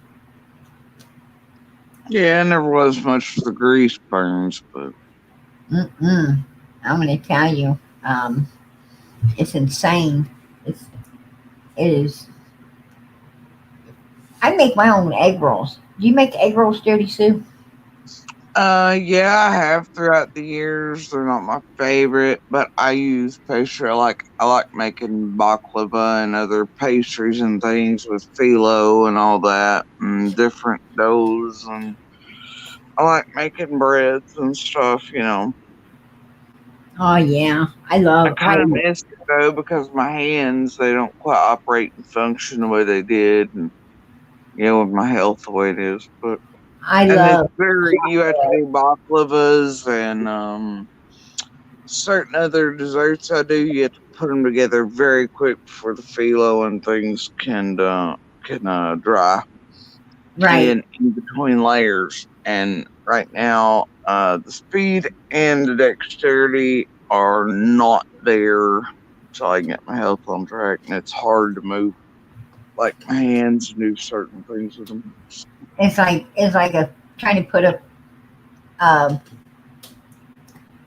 a souffle together. Right? But honestly, worse. Souffles are pretty easy, things like that. But You phyllo, using it in different ones, and depending on what recipes. Like the other day, I was wanting to make it seems like uh, it seems like it seems like it will just sink in the middle. The least open the stove, least movement, jar, it's gone. not with baklava really, but um, other things, yeah, certain cheesecakes and things like that. Yeah, I absolutely don't Mhm. want to be, monkeying about and have it fall. But yeah, I mean, we make sushi and all that, and do the rolls and You know, I egg seen rolls and what 2 years. I seen a a cook today because I watch a lot of cooking channels, and I seen this guy. He was putting together a cheesecake, and he sticks like 6 eggs or egg. It's not the just the yolks, not the white. You have to save Not the the white. white. You whip the whites by themselves, and then flip it into the cheesecake. But he was making his cheesecake. He sticks 6 freaking egg yolks in there, and then whips it up with everything else, the sugar and the pudding and the real cold heavy What whipped. the hell kind of cheesecake was this fella making? Listen to this. He didn't even bake it or nothing. He just pours it into a pie crust and freezes it and eat. I thought you're not supposed to eat raw eggs. I'm like, No, whoa. well, no, you could actually eat raw eggs, but I wouldn't. I mean, bodybuilders do and things, but there's always a risk there. But I Yeah. mean, you have to eat fresh eggs, not. You're not gonna get me to eat one, but Oh absolutely not. no. It's not my thing, man. I don't know what you're doing here, buddy, but it looks like that thing should have been baked. Or Yeah, I heated don't up. know what he was doing either. I don't know what kind of. Look, and I'll tell you, there was this woman I always had to do catering for, and she always wanted this one recipe from Ida Garden. And I hate that woman's recipe. She overcomplicates everything. It's this bouginess. You got to leave the oven open 3 centimeters during a 4-second period. But it's a certain one. And I'm like, man, why? Why? Why do you want this recipe? And I had so many come through and ask for that particular recipe. And I'm like, really? I hate Ida Garden recipes. They're so just overcomplicated, And there are so many other better ways of making cheesecakes and better tasting ones that I hate Ida Garden. Exactly. I'm going to tell you something. I whip up a cheesecake. All you put in it is vanilla pudding, the cream cheese, sugar. You put the sugar in there. You put some of the like you put pudding mix, the canned milk in there, and carnation milk in there, and you basically just you whip it up So you're doing like quick set type. Yeah, pour it in a quick shell, and let me tell you, it is the best cheesecake ever. Throw some whipped topping on it. So essentially, you're making like your own little tub of the Philadelphia cheesecake mix in the tub they sell, right? Exactly. I'm like, you can't beat it, right? You can't beat it. And I'm like, and it's safe. It ain't got no freaking eggs in it. I don't like that cheesecake that tastes real cheesy. I like real cheesecake. It tastes like clappered milk to me. And I can't do it, but like that type of cheesecake. Oh yeah, I could have it all day long. So usually I either get like Sara Lee's cheesecake out of the freezer, or I just make my own at home because I think they're the best. They're the best. A lot of people, I'm not into that real thick cheesy. On a quick pinch, those out of the Walmart delis were pretty good back in the day, but now they went to pot, and I'm like, they're garbage, and now they're trying to charge like deli and bakery prices. I'm like, who do you think you are, dear Walmart? So Exactly. yeah, I'm like, Exactly. That they got pumpkin pie everywhere right now. Like pumpkin pies everywhere. if anybody else mentioned, look, ladies, if you like pumpkin spice and it's your thing, I'm happy for you. But if I see one more pumpkin spice anything this season, I'm getting tossed my cookies. It's true.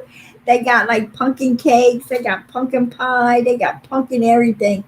I keep waiting for them to come out with pumpkin spice flavored footwear for Christmas and fall. absurd okay. at what they can add pumpkin spice to. I'm like, can a girl get some caramel apple or something up in here? What are you doing? Some Exactly. maple, some pecan, anything? It's like, hello, where's the caramel apples? Like, they don't. You used to go in a store and they had like tons of caramel apples. No caramel apples here lately. You Now have they have had a bunch, but the apples are garbage these you days. So have unless you to do homemade, exactly. That's what I was going to say. You have to get your butter out, the caramels, and you have to do your own. which Absolutely. isn't a problem. And even those like wraps are pretty decent, those caramel wraps. But it's the apples, and the apples are shit Hmm. the past few Um, years.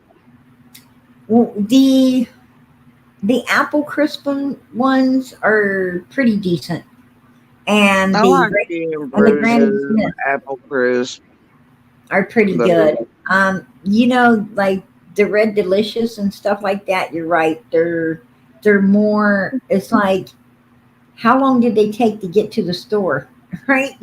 yeah, well, it's also like they don't soften anymore like a bunch of fruits and veggies are. If you notice, they're going straight from hard. They don't ripen and then they just hit rotten. And I'm like, what are you people doing? Right? But Yeah. yeah, I like the Honey Crisp and, you know, You better. bring home green bananas, and then in a couple of days they're black. And you was Yeah, waiting for them to, you was waiting for them to become on green, to become yellow, and it seems like they didn't ever hit yellow. She's right. yeah. It's like they went from green to rotten. Even Yeah, that's even true. the bananas are doing that. I bought some to put in my cream of wheat and stuff the other day, and and I like mine on a little on the green side, right? Right. I don't like mine squishy. I'm one of those people. If black's on them, then they're ready for banana bread. You're not feeding me a banana with a spot on peel. It ain't. I just don't like it when they're soft. And they But get I got soft, they gotta some, go in the and trash. within 2 days, they had went from bright green and too hard Right. to spots on them. I'm like, we passed a step, man. Where'd we go wrong here?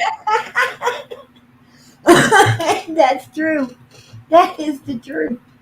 But I was gonna tonight. I thought of picking up a bag of pecans so I could do pecan pie bars. I'm like, girl, and it's like, nah, not this week. Maybe next week. I'm Maybe. gonna tell you, we are 4 weeks away. We are 4 weeks away from Don't Thanksgiving. you dare say it. Don't you dare Only say only 10 weeks away from Christmas. 10 weeks. I'm it. like, PG. it's coming on us so. I mean, it's coming up on us so quickly, right? I can't believe it. Oh, oh no! Don't say that. Why'd you do that to me? And but you know what? I thought that I was going to, I was going to jump into. I'm not going to lie. I have watched some Christmas movies, but I watch Christmas movies in like July. But I love Christmas movies, but I hate Hallmark, so I don't watch those types. I'm more of a National Lampoon's Christmas movie type. oh, they got some funny ones. They got some funny ones. And then here lately, what I've been watching, believe it or not, and I've been watching all the horror movies and everything, because right now they got Halloween and so forth, and it's like it's horror movie everything. So I actually been getting into some of those. I've been getting into some of those movies. It is wild. These movies are wild. Yeah, and I tried to force myself because I'm trying to push my boundaries back to some sense of normalcy to where I can tolerate watching something again. The other day I tried watching that show, John Carpenter's Suburban Screams, episode one, and I'm there. Like the first 3 seconds, I was like, absolutely not. I can't tolerate this on any level. And I used to love horror and things like, yeah, I mean, it never bothered me, but obviously, I don't know, can't even watch Nemo anymore. But and so I'm trying to push myself back to my normal, right? And I was trying to watch this in the first episode. It was just absurd how stupid it was, and how it didn't make sense or add up. Look, if I got a show to tell you to stay away from this year, it's definitely that. It's garbage. Even I was like, well, I guess I can watch this because it's such garbage. Okay. You know, the scariest part's the intro. And then the rest is just, I'm like, seriously, is this comedy? The math don't add up on this. Nothing makes sense. Oh, I hate it. I hate it when you see the commercials for a movie and it's like so awesome and you get all geared up and ready, you there see it and actually you done seen all the damn best parts right there in the commercials. It's like, what the hell? Right. What I And I tell you what, I was thinking they've got all the fall stuff on sale, 50% off, but not the Halloween stuff, right? I'm like, this is garbage. Every year they already have all the fall stuff on sale. They've got Christmas out in July. I don't know what's going on seasonally. But tonight, so all the fall stuff's still in the store. So's half of the Halloween or what's left of it. One's on sale, one's not. And Little's wanting to dress up for Halloween, right, and go do some things. And I thought about this a couple weeks ago and seen it now. It's like a $3 pair of whatever. I'm like, you know, because I usually go full tilt Halloween, right? Her and I, kids, even no matter how old they get, will dress up. But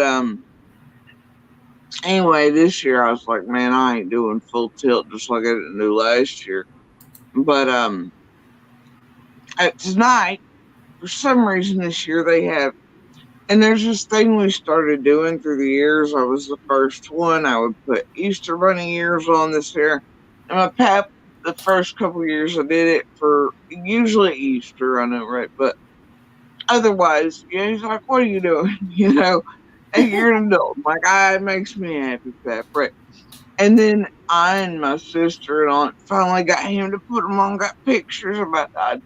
But then, so the family started to where we do like the little head, the wire, ear, you know what I'm talking about, right? Right. And things, and so we would do this like every season or holiday, you know what I mean? And let's see who could like out compete the other one, see who come up with the goofiest, you know? Right. And Pap always got a giggle out of it, but then I got some last year, and then I don't remember what the others were. It was a little sad. It was kind of our first unit anyway. But then I know we're one online, but I seen in the Halloween costume section they've got this deer one, right? And I thought, yes, I'll go as a deer for Halloween. I'm like, man, you've got 43 pairs of deer antlers. I don't want to just, but this one's really cute. But then in the next style over, apparently they're making Thanksgiving headgear finally, and they look like drumsticks and they're all glittery like alien antennas. And I was like, bitch, I can put them both together for Halloween and Thanksgiving. You know, venison and turkey. Right? And, you know, so I'm really like, man, I gotta go back and get those drumstick glittery things for Thanksgiving. You know? Yeah, I heard that. I would tell you, you have to ask yourself what they don't make, right? What they don't make. I was in the, took my daughter to a dollar store. And let me tell you, it's not $1. It's not $1. There ain't nothing else dollar stores $1 anymore. And Dollar General is more expensive than Walmart. Walmart's super expensive these days. And they cut everybody else off and shut down everywhere. Do tell. And I'm going to tell you something. They actually had sunglasses that say happy birthday. Right? I thought that was so cool. I was like, what? Yeah, they, you name it, they make it, right? Oh yeah, absolutely. But that But was yeah, really, and I thought about breaking out just one of my older Halloween costumes this year and doing like one of my masks or something. But then I was like, I think it's gonna be super cold on Halloween here. I don't care what they say. Tomorrow, it's freezing here. The past couple days. Tonight is absolutely frigid, but tomorrow is supposed to be 70 something. I'm like, you know what? I'm done with this weather. I'm done. I'm going to tell So you, I think it's going to be super cold. the nativity scenes, unbelievable pricing. I was out looking at the nativity scenes, and uh, my kids really love the nativity scenes, and but they all don't have one yet. A couple of them do, but all of them don't have one yet. And I try to usually find them. I try to usually find them in like antique shops and stuff like that. Um, you know, where they're not so expensive. Are But you talking about the little like ceramic-y old school and little lights you put in them, and they use the little you put them on the table and do whatever type things.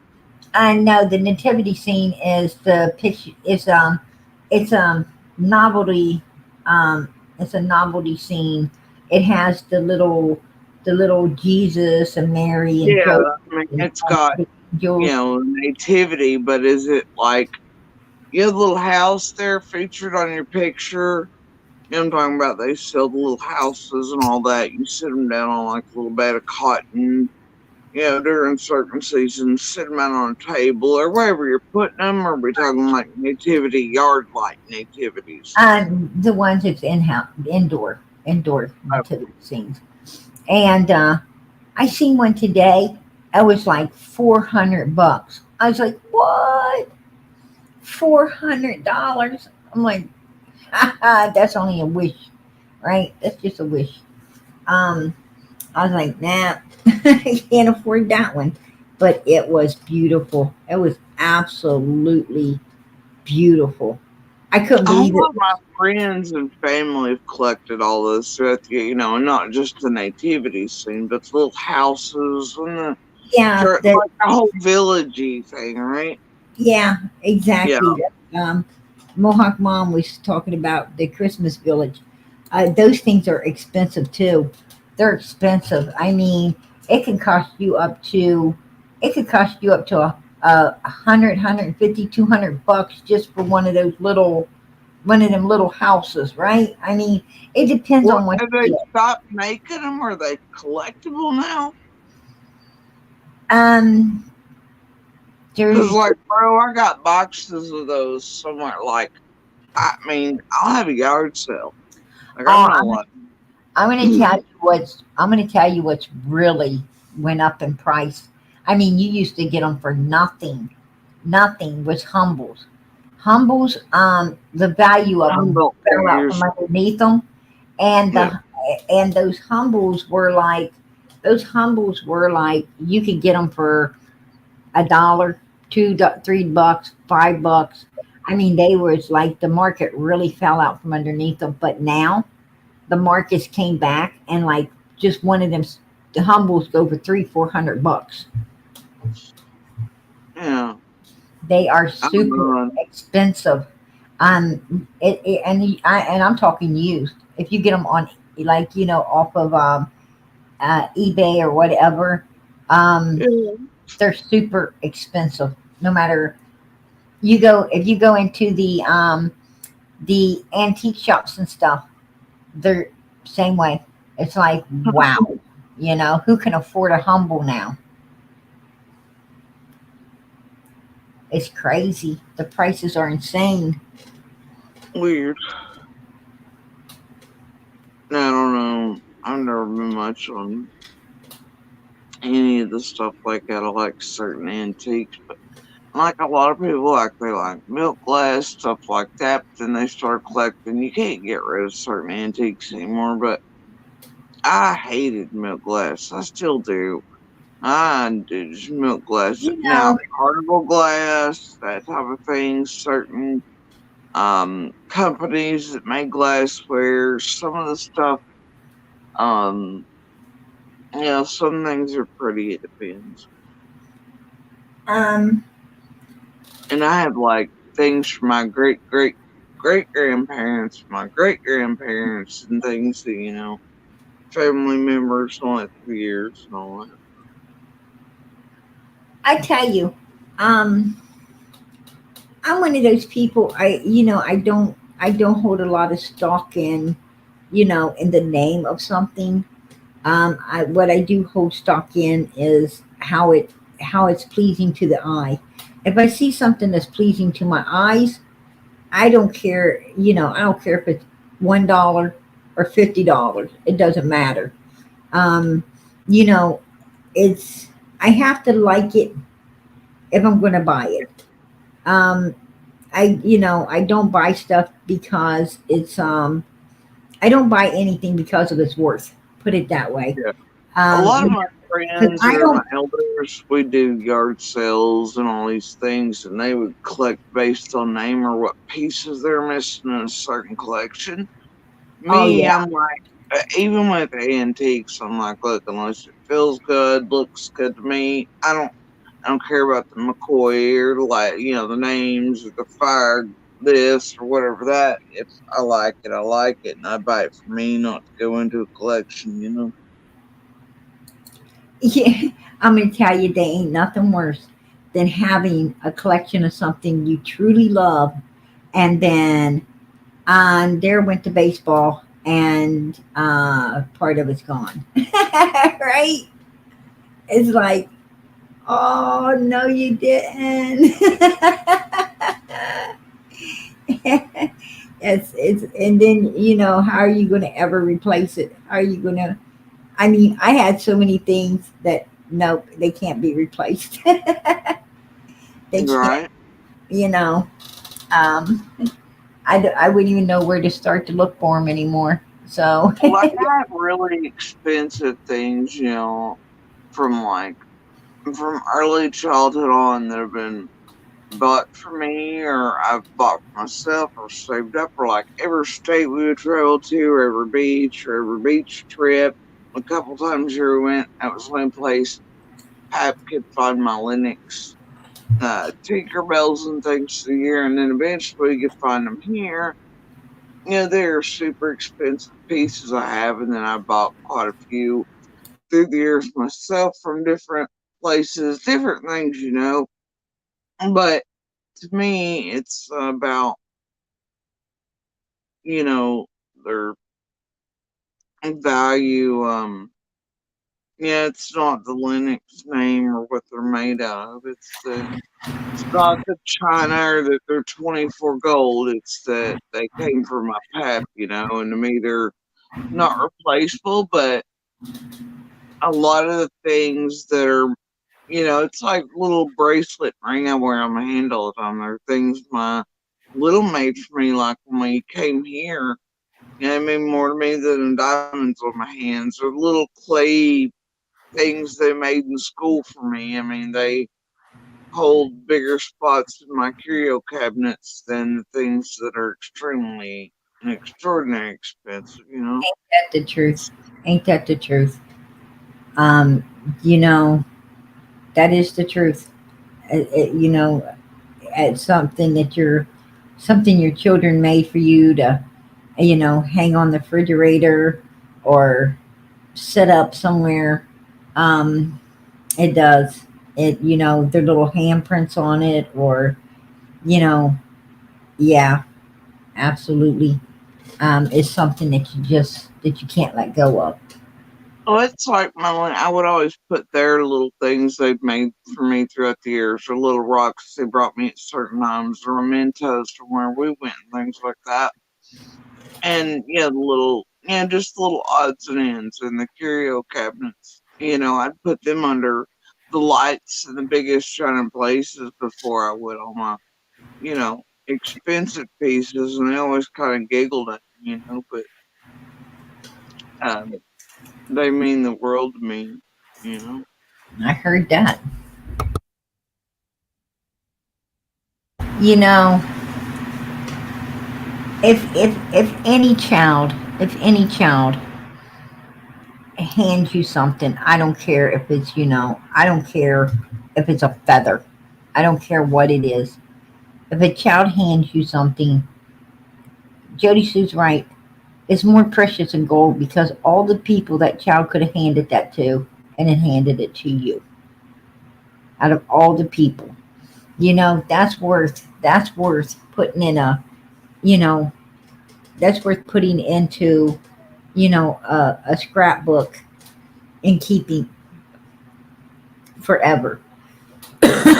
you know, Well, or it's like I've got all their favorite toys throughout the years, and as they changed and evolved in what they like, I've got every one of their favorites. I've also got like even down to the McDonald's toys and types of things that may not have been their favorites, but as the years went by, or I had to clean out, rooms and make way for new things.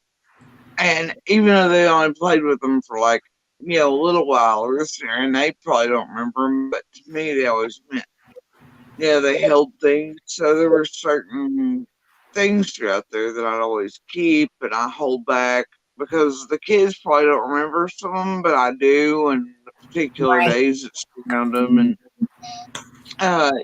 but one of my favorites, like from eldest, he loved this little Pirates of the Caribbean compass. I got him and he wanted it, and then this little crab that wanted set for Pirates of the Caribbean. He was so amused with those two things, and he just toted them with him everywhere for like 3 years in a row. And I bought him every Pirates of the Caribbean toy you can imagine, and he just loved all of them. But he wanted those two the most for some reason. The crab out of the one set, I don't know why. They were just something to him. And I keep those not just in their keepsake box, but I put those where the curio cabinet is. There are a couple like that for little as well. And they're all their books the years of autumn, which are in the thousands, and as many as I could move with anyway. And definitely their favorites I read to them as babies, and the blankets I sewed for them while I was pregnant. And all these little things. And when I finally die and pass this on, they're gonna be so mad at me. They're gonna be like, man, why did mom do this to us? They're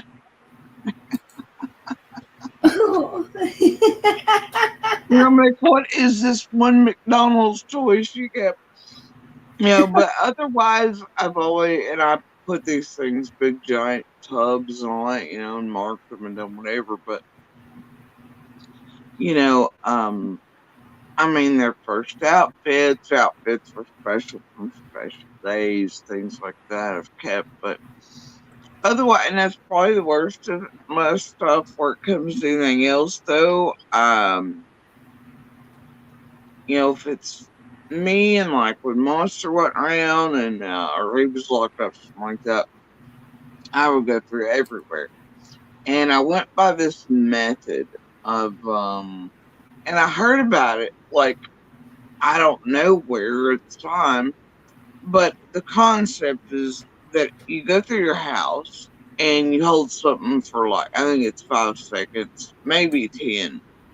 But if you don't feel something in your soul, if you don't feel it, it doesn't make you happy in that amount of time, or you're questioning it, just throw it away or give it away.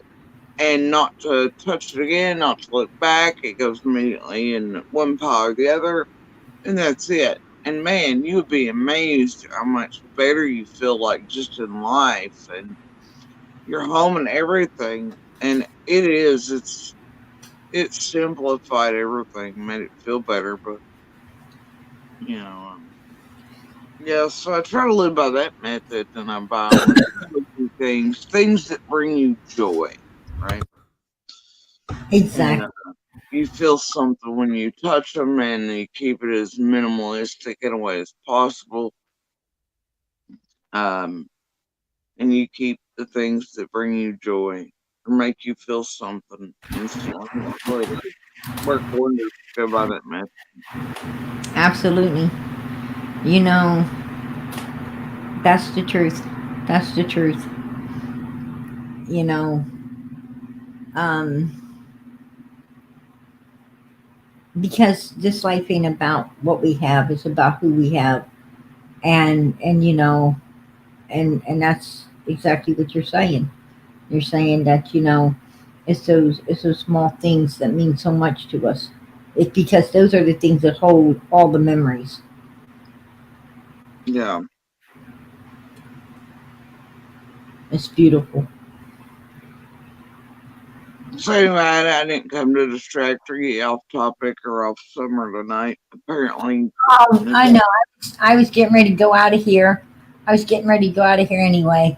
Um, I was playing some memes. I had to put some memes up for all the beautiful people who um, actually supported Summer's channel tonight, and I so much appreciated it. And I always throw memes up at the end of the night for all the people that did that. And I was getting ready to play Summer song out of here and call it a night. I I did. I have a question you might be able to answer. I heard Mhm. a clip the other day, and it's been kind of nagging at me because I'd never heard it before. But it was really bad audio, and I guess it was recorded like a very long time ago. I guess probably when Candace and Don came out, long before we came anywhere near this YouTube or public forum thing, would be my guess because of where I heard it at. But it's Candace saying that her one regret is that she called Dawn first. Yeah, yeah. I heard that, and a lot of people are spectating that. Um, Well, that I have an she, idea, but it's. Have you ever heard her say? Because I know you talked to him a lot in the early days. Uh, have you ever heard her say that again? More no, than no. The only thing that I um, heard Candace say that I did not care for at all was "Sissy, Sissy, it's not about her." And that was, at the beginning of Summer coming up missing. She wanted to go to the fair with her PIs, and Don was giving her problems because he wanted to go on YouTube at that night with sharing them instead of going to the fair with her and the PIs. And she had called me up to get me to get on him to take her to the fair. And I thought it was an awesome idea because that's where they could pass out crap fire. tons of flyers and I all them that was the cars and first all those year people. Summer was missing. And I was like, oh, this is just a beautiful, awesome chance to, and not only that, but it was a beautiful place to actually look for Summer as well. um because there's some weirdos, if she truly at that time, you know we didn't know what was really That going on. was the first year, right? If I That was recall, that was very the first year in the Appalachian Fair here. that was It would the have been at the end of summer, right before school starts back, like it was this year, right? right. It was and I think it was in August, the end of Yep. July, August. And And I told her, okay, that's, yeah, sure, um, I'll hang on with you, and I'll hang on with you until he gets home, and we're double teaming to get there and do what needs to be done for Summer. and to pass out all these flyers and stuff is a great idea. And that's when she said, Sissy, it's not about her. And I was like, what? Whoa. What do you mean? You got a missing 5-year-old child, and this is all about her. And Donald had came in about that time, and and I pitched the idea to him too, even though she was, it wasn't going to be about Summer, and she wanted to, I thought I could talk him into the flyer thing, and to, do what's right for his daughter. And he just flat out, bucked and said, no, no, no, no. And, he doesn't want to go, and he's not going to go. And it was, because he really wanted to just, do those lies. He was, felt like a rock star. Oh, I know. He about killed us in the freaking car the night he just casually confessed to doing that to Jeannie. After me telling him weeks before, I absolutely believed him. It must have been nagging. That was the night, and that's the night him and Sharon all him lied and put out saying that about the red truck and how he found it and all this. No, he didn't. Everybody else in the neighborhood did, though, first, namely me, that at night before, and heard the people. Anyway, but yeah, he has to take pics now. He's all like, found it, whatever. But Right. him and Cher put their own spin on it. Now the world thinks that truck was found on the 15th, and I'm like, what a bunch of goofy place YouTube is. But anyway, he was so literally into watching himself online, dude, over the phone. And then that's kind of when I realized that he wasn't just talking to people. Like, I knew who Cher and Key, all these were, but I took it like they were Facebook people, sort of things. That's when I got that it was sort of YouTube oriented, right? And Right. that's what I've been hearing in the background is one would talk to Cher or Keys or whatever creator or person, and I'd be on a bid. It was just goofy, and I'm like, this is who I've been talking to. But yeah, he was just driving down the road and everywhere else, and that also playing through the car audio, man, and not paying attention at all. He just wanted to see and hear himself on. I mean, I've never seen anything like it. It's really like narcissistic and fool. That's true. That's true. Like, I wouldn't have been that in depth for my eyeballs on a screen, even if I'd been given like a Golden Globe naked on it. I'm like, holy crap, bro. And I don't know about you, PG, but I don't go over here and Google myself. I don't rewatch materials. I don't come out much live streams. I don't like that. Narcissus boy over there, though, boy, he loves watching himself on. I'm like, my God, you have a problem. He's Yeah. a maniac. Because when you do the live, I mean, like we're doing this live right now. I know everything that's going on in it. Why do I got to watch it again? All right. I mean, we know what's going on here. So, usually if I go back to one of my lives, if I do go back to one of my lives, it is for information that I think I might have missed, where someone's on my When I panel. have to do that, I cringe the whole time because I have to, listen to me, much like the rest of the public. I'm like, really? But, I don't even like that. That dude, though, loves it. I'm like, bro, you got a real problem. But you know what stuck out to me the night all that happened? And how I knew there was a real problem. It was an alarm bell for me. Many of which, I don't even think I needed any more at that point, but it was a very real tell for me early on.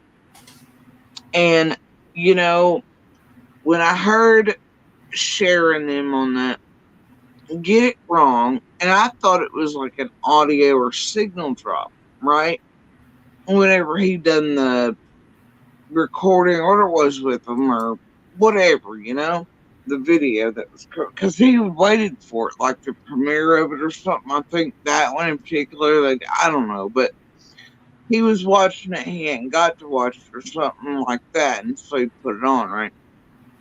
Or it was airing at a certain hour, some sort of garbage. But I was like, did you catch that, Dawn? The signal dropped, and she thinks you meant that was on the 15th. And I was like, it alarmed me. I was like, oh my God, now the public's got the wrong info about Summer, And, because that's how dire something like that was and is, right? And he just kind of was like, oh, did it?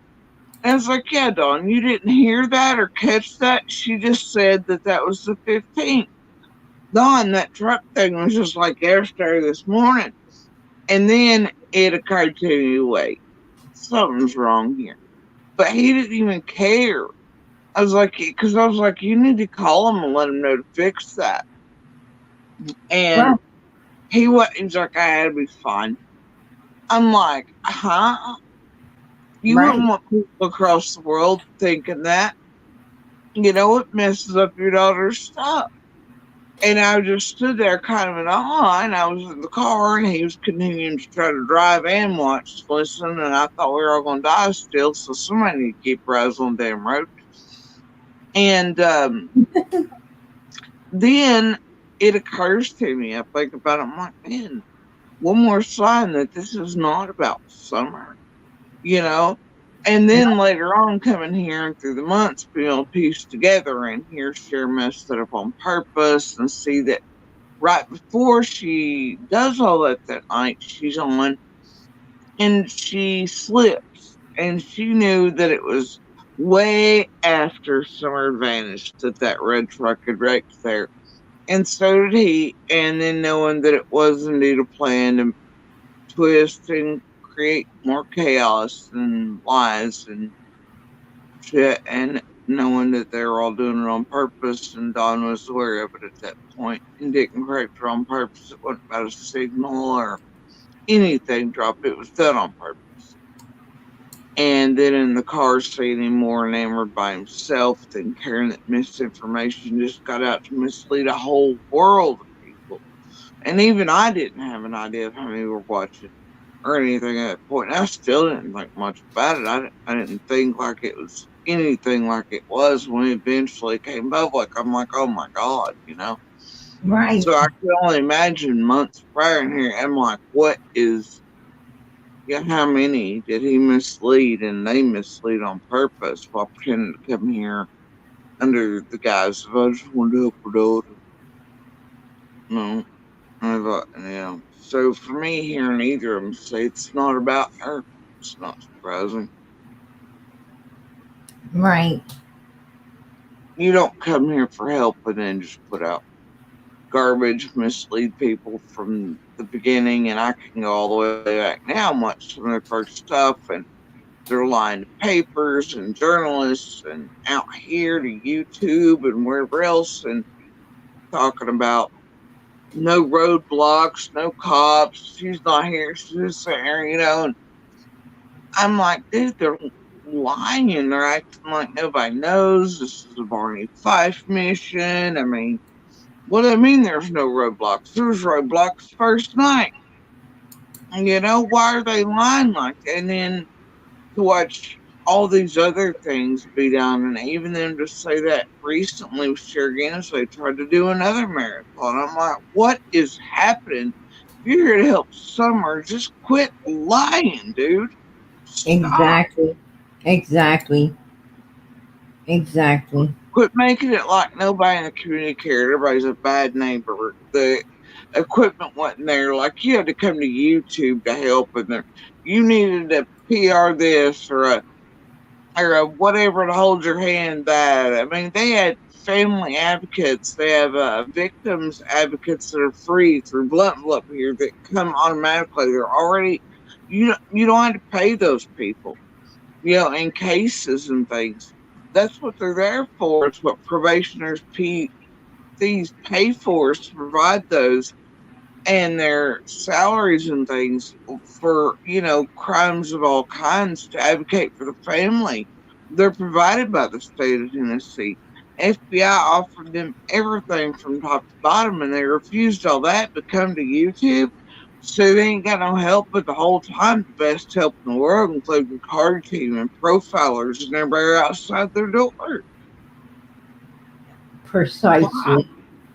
Precisely. Yeah, you make a good point there. You make a And good but point.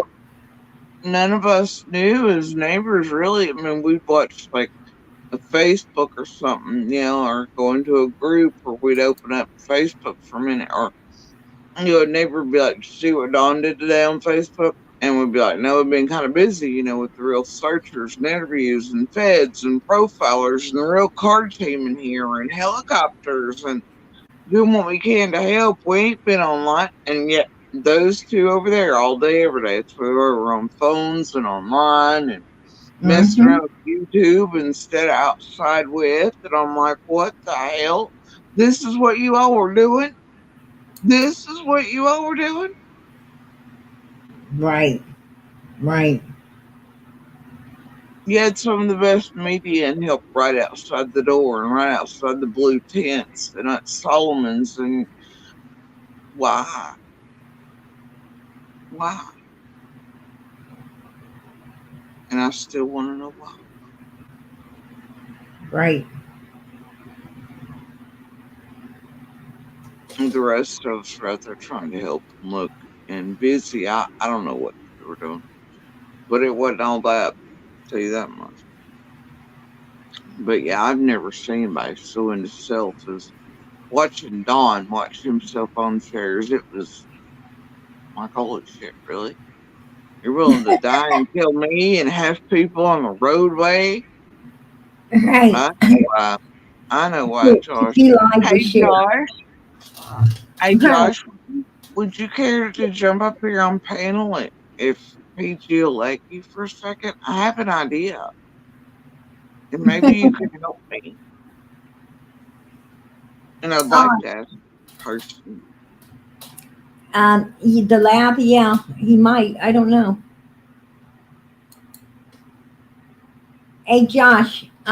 Jody Sue wants to know if you'll take the link and come up.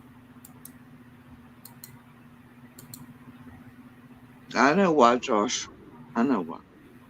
Because, like PG said, it's never been about summer. They're used to losing things. Kids, they don't care when something's gone, it's gone. It's been all about them, Yep. and what they can self gain. No. That's what it's been about. It's them and what they can self gain.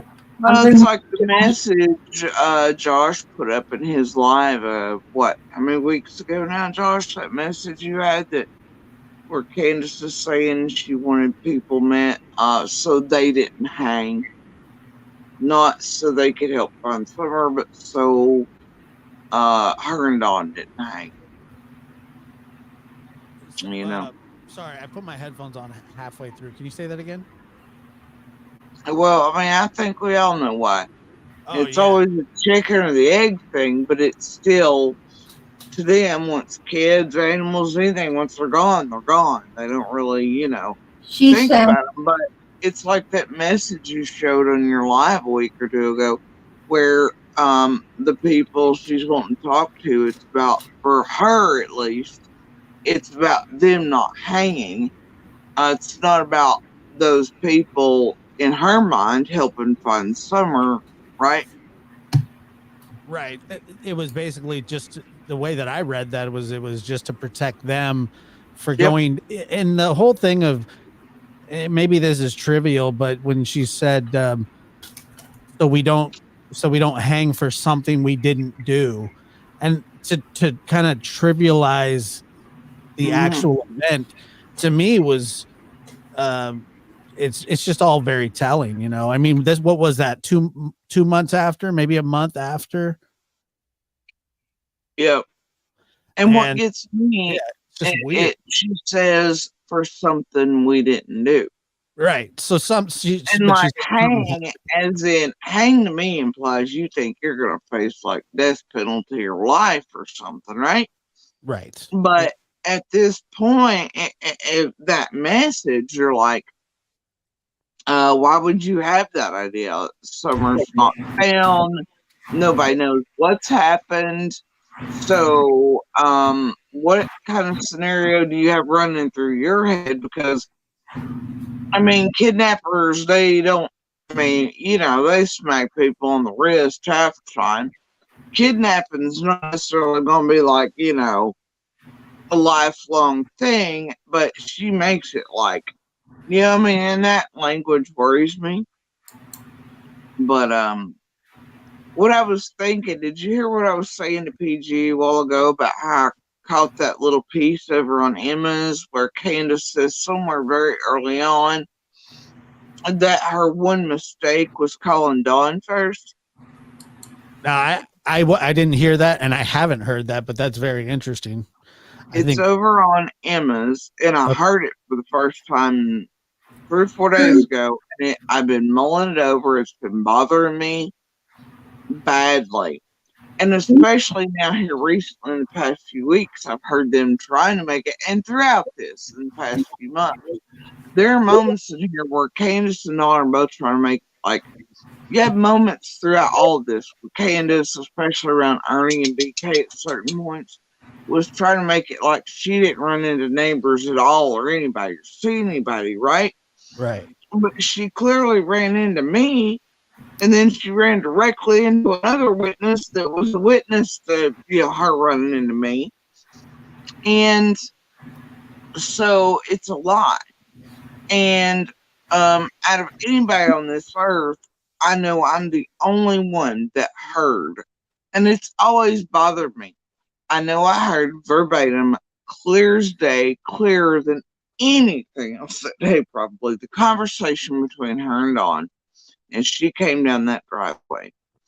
And I know she told me she was calling the cops. Next, Grandis is on the news saying she called the law. You know how their back and forth goes. But here's this clip now saying of her early on that she did indeed call Dawn first. Dawn then called law enforcement first before her. Right. So it backs up my witness statements of her calling Dawn first.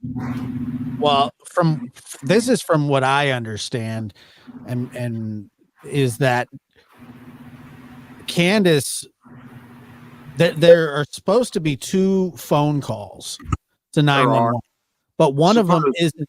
Neither one of them are Candace.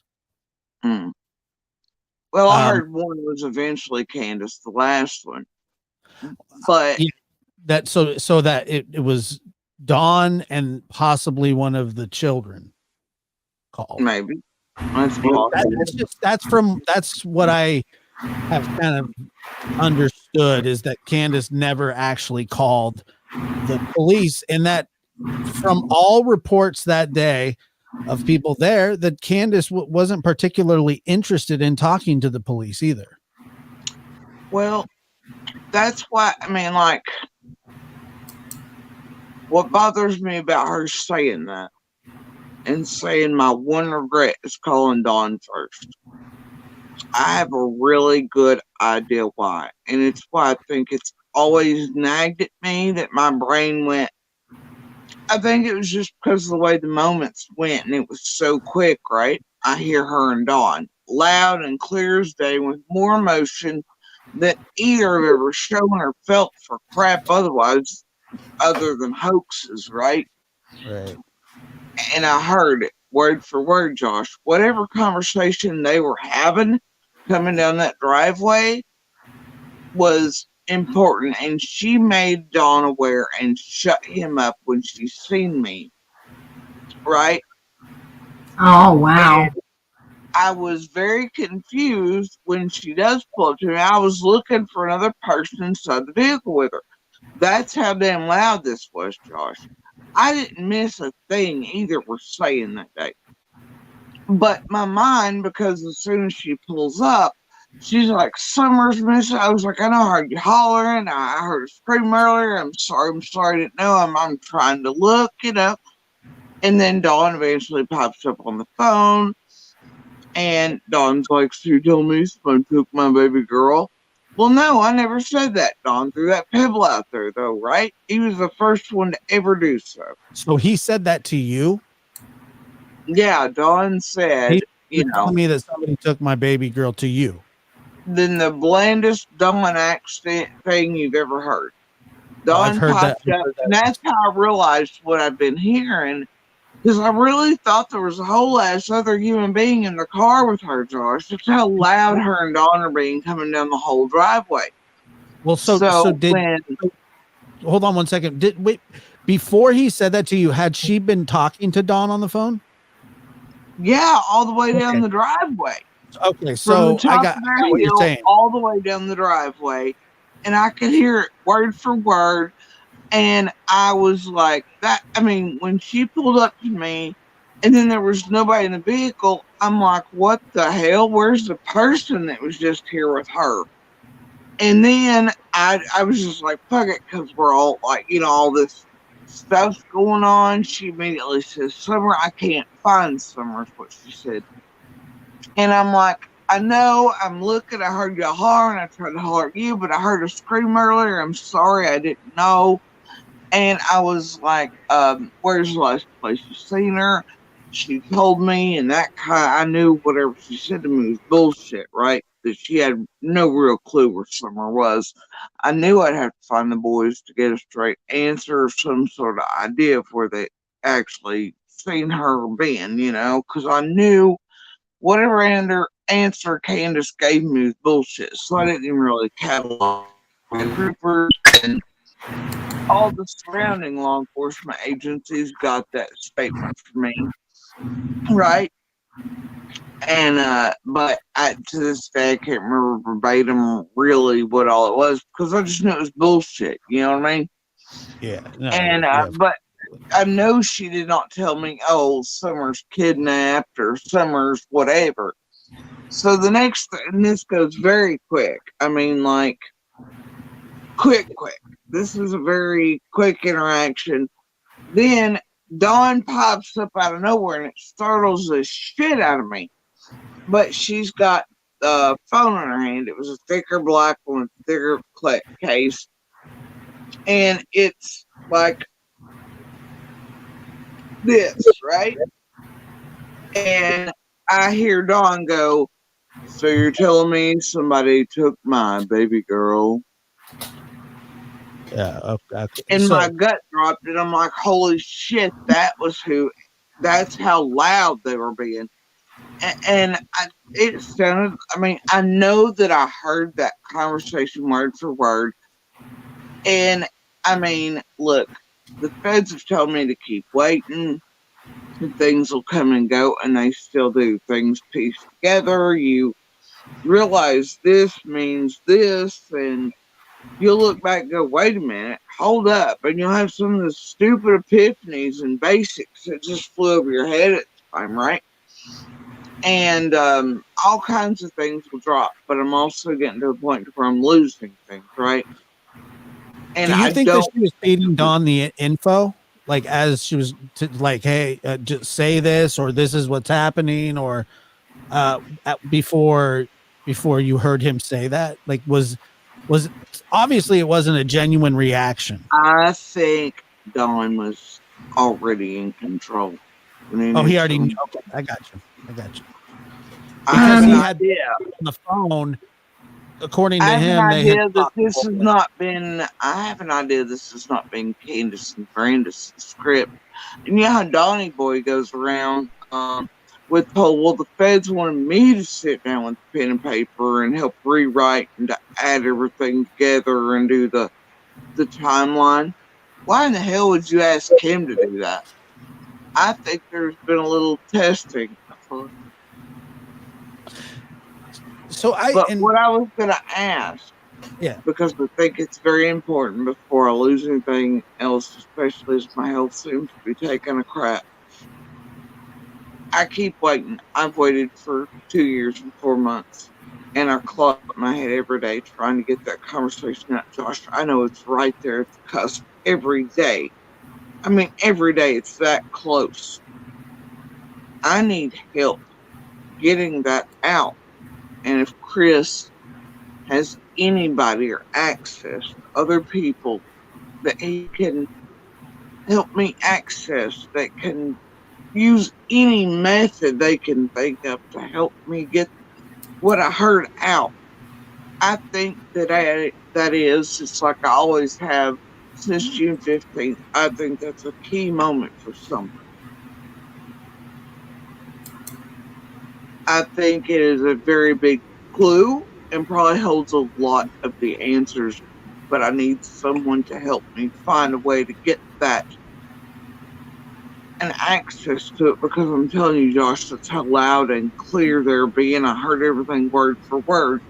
But when the chaos sort of ensued, even though I don't really have much of a fight or flight, when Candace pulls up and then Summer, it's like, it's just an immediate rush in all of that. It kind of got layered a little, right? But I know if somebody could help me, I know that it wouldn't be that.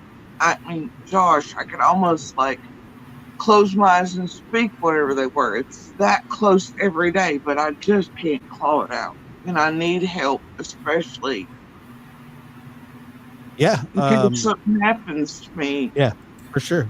I'll work on it tomorrow. It may not be able to be usable in any way, but maybe it could be. I don't know. But if you could talk to Chris and see if he's got access to anybody under any methods. Well, we can. How about we just? How about I'll talk to him tomorrow and we'll set up a call between the three of us. Okay. I mean,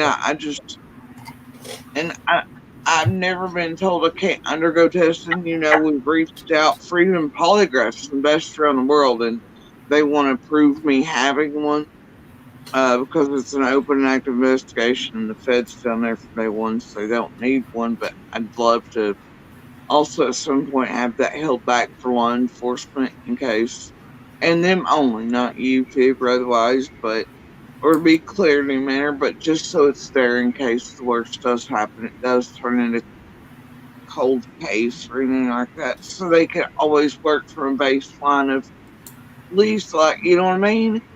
Sure. And they can have all these pieces to work from as investigators through the years. And, that would be, I just want as much left just in case of everything, Yeah, let's like I said, let's I'll get a hold of him tomorrow, and then hopefully we can talk about it tomorrow and see what can be done. Absolutely. Yeah, that would be awesome. That would be awesome. I just think it's really important, if nothing else. Didn't you find it funny? Didn't you find it funny when Candace said, when the conversation was about Summer wandering off, her being, actually just wandered off into the woods and needing to be found. And Candace said, if I would have been out there, if I would have been in the woods, because, most mothers, you would have to restrain them from going in there for their daughter. She said if I had just walked out the woods. If you truly didn't know where your daughter was, you would want to be in those woods searching. And she said, here's what she said. She said, if I would have ran out there and I would have seen my daughter, Summer, I'd have had to pick her up and messed up the crime scene. It wouldn't have been a crime scene. It wouldn't have been a crime scene. It would have been a 5-year-old that wandered off and just needed to be found. Why would she make it a crime scene? Yeah, interesting choice of words, wasn't it?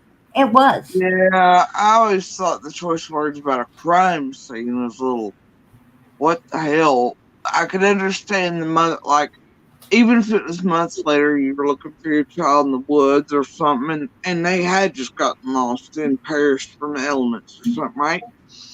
I could understand how heartbreaking that would be for a parent or loved one to come across. I understand that. It could be devastating. I know, even to a degree, what she's saying was told to her. Like, they don't necessarily want them out and to find anything. You get what I'm saying? Total, But of course. also that's later on and things like that. I mean, like, I could see how that could screw you up as a human being. But to say this will break, you would, for me, I don't know what I'd do. I would fall the fuck apart, you know, and I'd curl into a fetal position probably.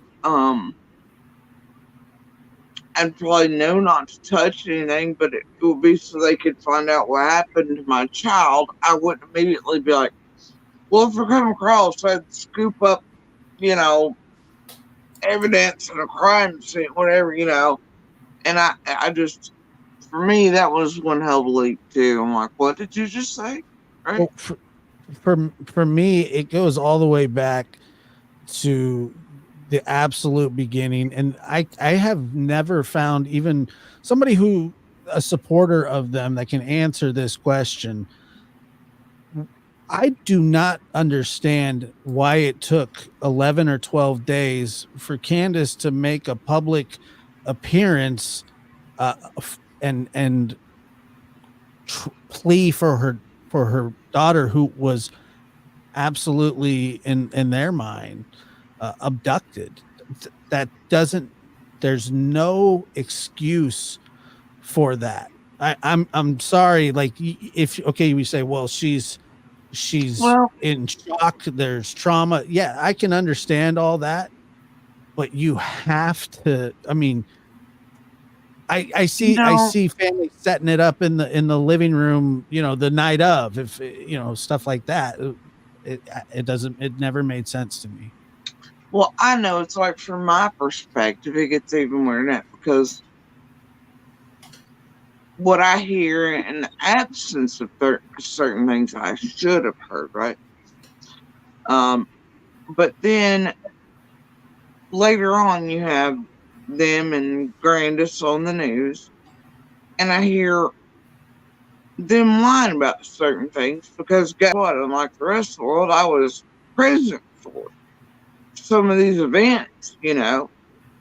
And I'm like, what? And then next thing you know, Grandis is bitching to the news about people lying on it. I'm like, but I was like, you were lying, right? And then here she is talking about, oh, we knew Summer was taken, and we sent the boys down, and I stood right there and watched them, and yeah, whatever, just hoping nobody took them too. And I'm like, huh? Yeah, because I heard the boys go down the left side. There was no, look, whole thing's all screwed up. So then I'm like, but Candace, I know when she runs into me, she's just like, Summer's missing. I can't find her. I can't find her anywhere, whatever. And it's some vague shit, right? I know she wasn't like, my daughter's kidnapped. My daughter's been taken. Hell, that wasn't even one of my first thoughts. It was not even in the realm of, right? Right. And of course. It wasn't in hers, but yet according to her and Grandis on the news, you know, Grandis like, oh yeah, we were just already knew somebody taken her. I'm like, how? Y'all hadn't searched the bottom property, you hadn't searched the creeks, you hadn't been down to Yelful. What the hell are you talking about? You just knew. You didn't know. She could have been like, at that point, you should have been like, oh, she's kidnapped, dude. You should have been like, she could be down here hurt somewhere, lost, or. And think about it. One of Candace's first things was she went down the road. I've heard her say this statement before, was that she went down the road looking to see if, you know, Summer might have been whatever. And it's like, okay, then apparently in your mind, you thought there was some possibility she could have walked down the road or something. Right. Now, to me, Summer, I never seen her playing in the road, never seen her off that hill like that. No, she knew better. But that doesn't mean she wasn't, that day she didn't go up just a little bit further or something, especially where the woodcutters, brush cutters has just moved. It doesn't mean. It's not uncommon for a kid to wander away from, it's just not that uncommon. Especially once those woodcutters and things moved, and you might have been curious about the new landscape. Even if it's another 20, 30. A little bit. Right. Even if it's just another 20, 30 feet, and you're like, oh, where's my child? Right. That But you they didn't would look that imagine they far, took and I off. know they didn't. So Right. how do they know? I was freaking out thinking, man, she's been playing with the boys there somewhere. She's got hurt. And the scream is like an injury. She's been laying there for hours or something, or in the creek drain or something. It wasn't a. And I mean, I had no thought to it before, but none of them were like kidnapping. Right. Well, look know? look at all these Amber Alerts that are happening constantly, and the children are found. And if she thought it was kidnapping, why didn't she say it to me? Why was Dawn the first one on the damn cell phone on her hand to go, so you're telling me somebody took my baby girl? Like he's Excuse Frank me, Sinatra. bland tone? Yeah. And then when she drove off, because I was like, you need to call the cops. And she's like, that's what I'm going to do right now. And that Was she at crying or anything?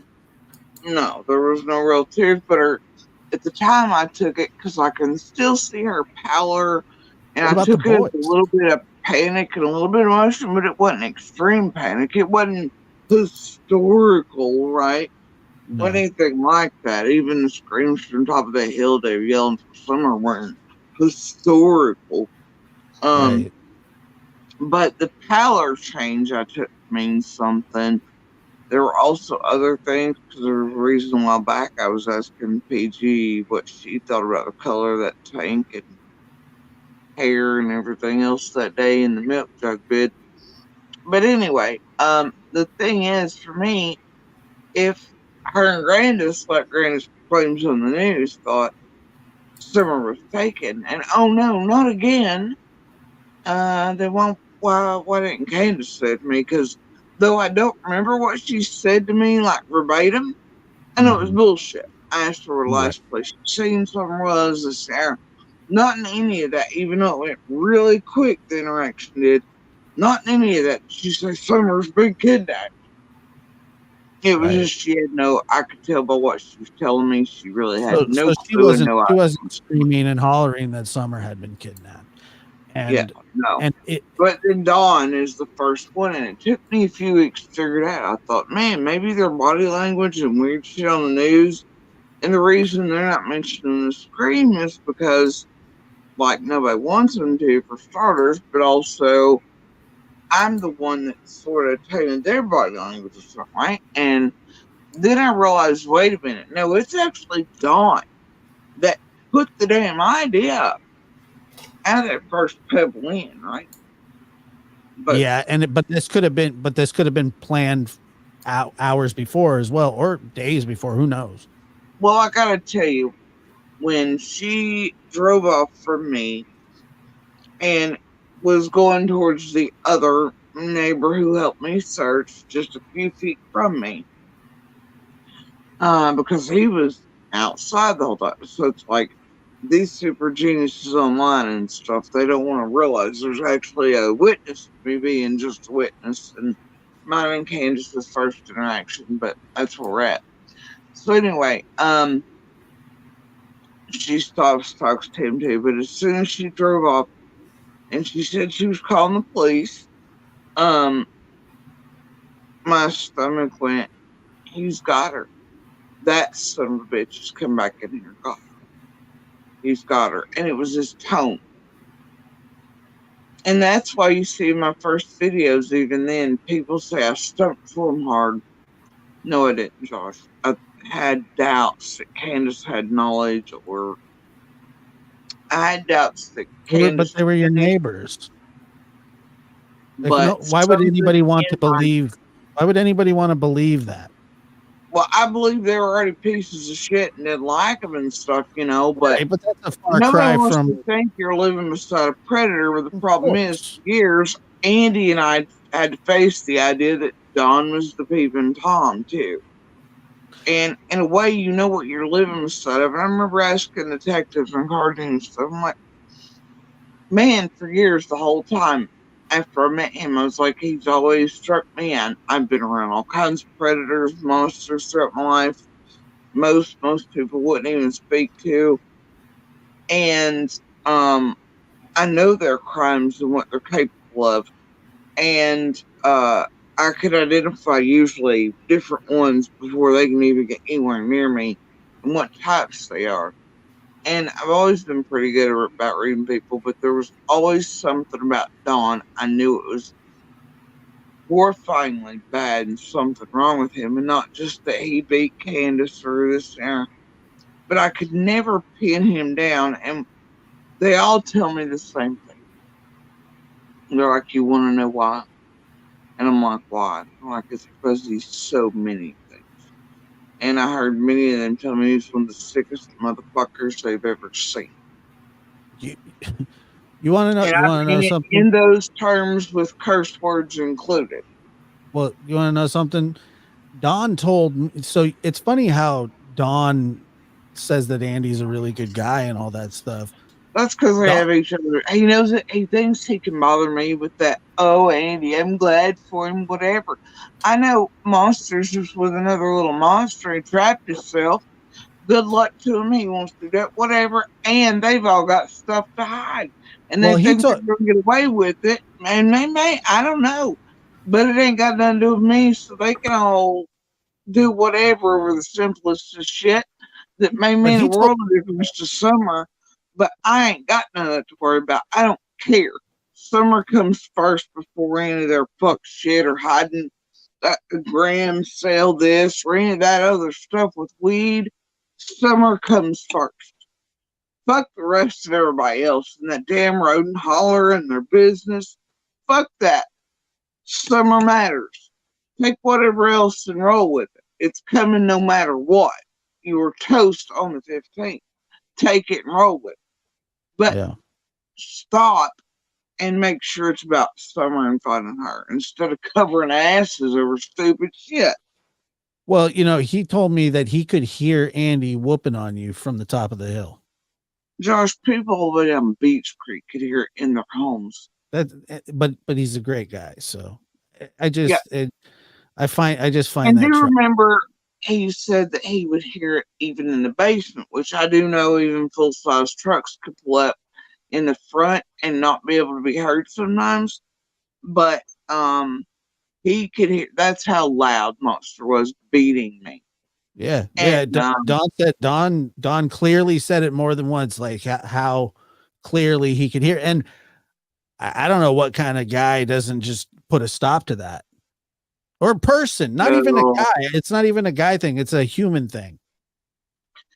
Well, Josh, I can tell you it's not been a community secret. I've never been quiet about it for years on my Facebook. I posted about it since we were kids. I mean, he literally beat me at parties of hundreds of people present. Last night, I ran into a friend of, I guess, ours. We've known each other since we were little.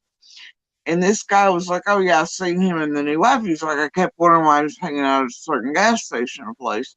And then I realized that he had this other chick thing going, and asked him what was up with that and where you were. And he's like, "Oh, the." And he was like, I told him he was a dumbass. You would always work, held him down. How he did you was dirty. He was like, that's less spoke to him. He's like, that dude's always been fucked up to you, and I know it, girl. And I'm like, yeah. He's like, you worked your ass off last submission. He was like, we all told you not to get anywhere near him. Well, I was like, I know, man. And but he's always even beat me out in public. I've always been genuine, sincere, and honest about that. No, I know for a fact. I know all about that. So bad that it wasn't just Dawn in them here. I'm talking miles down the road. People could hear it in their homes, and it wasn't me screaming because he hated that, and it would make it worse if I screamed or I cried or anything. But the kids would be, if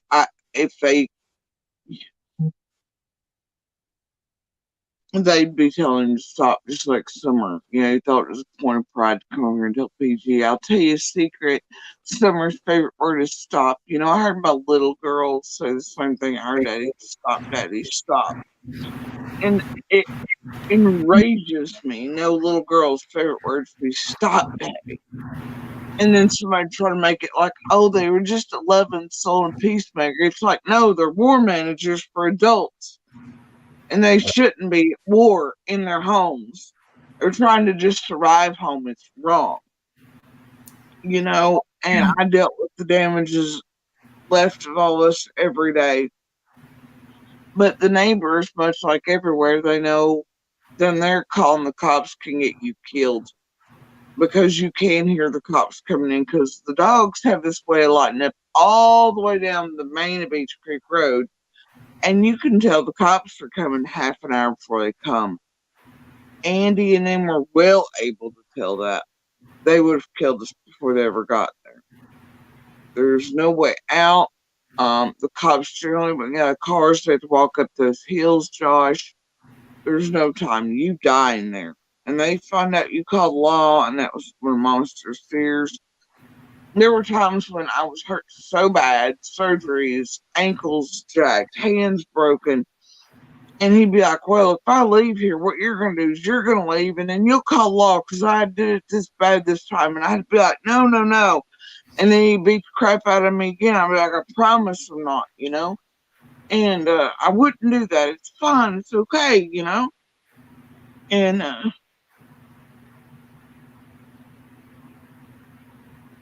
but people all the way down, they know if they call the police on your home, it's more likely to get you killed than you helped. And then if they're wrong, and you go back to them, then you're all going to be pissed off at each other, and you're left living in a community with each other. But I can promise you, my neighbors for miles could hear how badly, and it was usually him screaming in rage as he was beating me, because he loved screaming and yelling while he was doing it. And sometimes it wasn't just like a hit for 5 minutes or 10 or 15. He would literally go hard on me for days at a time. And he would end up wearing himself out, getting up and doing it again and again and again for days. Man, I'd be so sore you wouldn't even be able to, you reach a spot where all the nerves and stuff are so messed up, you almost don't feel it anymore, where it's so bruised, Mm-hmm. And it'd be like that, where he'd be stomping on the same spot he'd stomped with his feet or whatever before, and couldn't even focus. Just so numb because it was so injured, And I promised you, he beat me in front of stores, tried to murder me in front of people. The first time he ever hit me as a kid, he did it right in front of a street party house. I could name the cops that showed up to the first call, and one later became the head of units and certain things and specialties. But I'll tell you, the only 2 times I ever hit that boy back or anything was when he hit me the first 2 times. We did not have kids yet. And the first hit or 2 where he was trying, I was like, oh, hell no. And I laid his ass out cold. I may have been bloody, but he was down. I was like, peace, And I wasn't coming back, wasn't going anywhere. And then he showed up after he stole like $60,000-$80,000 from his dying aunt and his parents, and then they kicked him out when he got caught at that and found out. And he had nowhere to go, and he was just supposed to stay at my house for a day or 2 till he found somewhere. And my mom and him had let him, and the rest is kind of history. And then I was pregnant not too long later. I was wanting to go to the Marine Corps. That he made sure that didn't happen, and I wasn't supposed to be able to have children. He wasn't supposed to make any, but it happened. Yeah. And then I still had plans to go ahead and go to the Marine Corps anyway, and he just sort of made sure everything go. Yeah, life has a kind of a funny way of working itself out. He never wanted children either. His parents used the children to abuse and control me as well, plus him. They're just as abusive to him, and they're child abusers too, make no mistake with that, including of him. And they're not good humans. I don't care how much church you put on that or sprinkle on it, and there are court documents for it all through all the decades. I mean, they even had him right up until the time almost that Summer vanished, believing he couldn't read, but he was a genius at math. And we got a hold of the paperwork his mom said held all this, right? for him to get back into school and do whatever. And when we did, we found out he was actually excelled at reading and sucked at math. And then as soon as he knew he actually could read, after all the decades of having me fill out all the paperwork and stuttering over stuff and pretending he couldn't read, making me do everything. I mean, because I always did. It was insurance for all the stuff for the kids, all this, that, him, whatever, his job applications. I had to do everything. Suddenly, that very day, he could read, and he was so proud of it, like a little boy. He's like, "Oh, look!" And then he was reading stuff out loud to me, and shit. And here he is, 40. That's how bad his mom and them abused him. Had him taking like 300 pills a day by the time he was 6. She's medically abusive, mentally. They're both, and weapons were involved. Both. I mean, look, that he don't fall far from treatment. And they were abusive to my children. I kept my children away from them most of the years.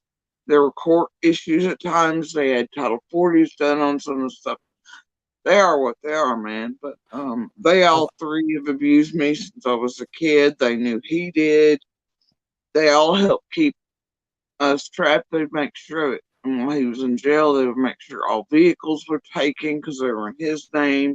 I'd have to walk 6 feet up snow and driveways with truckloads full of groceries, while every penny I could manage to get out and make would go on his phone money or his books and the kids eating, and barely survived, but it was to keep me in the box. Well, my mother was a battered woman up until the end, when she was eventually murdered in a domestic violence situation, and I have no use or tolerance for those kind of fellas who support that and stick together through it. It's weak and cowardly, and I'm sorry that's happened to you, and I'm sorry for anybody that's watching this, listening to this. But it's like I've watched Jenny and Adrian and stuff on panels, and they're like, "Oh, she says she had a gun in her mouth, drug out naked in front of a school bus, all this. Somebody would call the law." Well, over at Snap's trailer where the arrest took place, I know police, because they're watching before they came in to arrest him the next day. They saw him that morning at the break of dawn, drag me out naked into that driveway and have guns held on me and him beating me. But they could not intercept or do anything because they knew the plan was to come on him the next day. I know that to be a fact. It was witnessed by law enforcement. Well, and so for Jenny and Adrian to make fun I heard that story things, from Chris. He told me that about that incident. Really? Yeah, he knew about it. So he's been in touch with law enforcement at some point to know what danger it is. I would imagine so, yeah. And I can tell you that the person that showed up the first call, he hit me down here at house parties in front of my best friends. Been around longer than Monster ever has. And streets full of us. That person became certain heads of certain things around here and knows my family personally. And he knew. But even though my shirt was ripped and there was blood everywhere, and I was like, I failed. He knew better. He knew whose daughter, technically. He knew I wasn't fucking around, and I can take care of myself, Josh, but the public can't make it make sense, right? Or why I didn't fight back. I knew with him, he'd kill me. When the kids came along, he'd kill one of them. He was that insane about it, right? And I didn't want them hurt. And at first I thought, well, I'll stay quiet to where they won't hear. And then I'll keep trying to find my way out. But then they separate you from your family, everything, and through the years. And then sometimes they change for a few years at a time. And you have hope like an idiot, even though you know better than to, and all these things. But the first 2 times he ever touched me, I laid him out in a quick hurry. There's a reason, like, I watched him get punched in the mouth by dudes, massive, right? Massive dudes. And he was a punk ass bitch. He'd slam the door so he couldn't take him. I'd be like, Judy Sue, go get him. And I would, right? not one to trifle with, or wasn't at least in my youth, and I don't fuck around, you know? Weapons don't scare me. I dare you to pull one on me. Chances are you're going to eat it by the time I'm done. Mm. But I was raised to be able to take care of myself. But with him, he was the only one in my life who ever got the opportunity. And the only reason is the kids, even though it doesn't make sense to some, but he would beg me to stand up and fight, especially the last couple of years. But I knew, especially with my health declining, because once I was starting to get a little sick, he thought I was weaker. And then that's when he started doing college for me to stand up, where I knew it would make it worse. Those are the moments I could read it in his butt. If I'd stood up, he'd made sure I would be dead. Kids wouldn't have a mom. I knew everything in the house would be destroyed. I knew once he was that volatile, set off by me fighting back, if he got one swing in, the perfect hit, anything like that, and I happened to go down, they were next. Mm-hmm. Yeah. And, you know. And that's Don's buddy. No shelters here that would take my son because he was male by that age. I could see it starting. It was terrifying me because you could see him look at Eldest, and it started being like this challenge look. And I'm like, what the fuck, man? He's starting to get dangerous to the kids in a way that's. And you can see as my eldest was getting older, he was seeing him as a threat or something. And I knew eventually he was going to try to go for me. And he did. And then, you're not going to touch my kids even if you're a monster. And I jumped all over him like white on rice. It wasn't happening. He wasn't going to lay a hand on my kid whether I died or not. So that's how it went. And then he got pissed and he stayed gone for a pretty long time, all because I had the audacity to hit him back. And Eldest broke his face for him too, because Eldest, it turns out, is mine. And he does not have to take care of himself. It comes naturally, apparently, a spine and a heart with my side of the family. And he broke Monster's face for him, all because Monster laid hands on Little. You don't do that. He deserved it. So, but you're not going to touch my kids, even if that means my death. And that meant, even for Unicorn Boy, you will not touch my children. And yeah. Well, Jody Sue, it's like this. People always ask me, and you know, I think look. You don't have to convince me that Andy's a pile of shit. I know he is, and I know that Dawn is just as big of a pile of shit. And they stick together, and they're cool with domestic. They're cool with all that kind of stuff. They call each other good guys. Andy hated Dawn. He's always thought he's perfect. He thinks they've murdered Summer, dude. Yeah, but I mean, they're from the beginning. And then, as soon as I'm out of there, him and Becca are hanging out on the hill seeing it. And I knew they were because I run a test.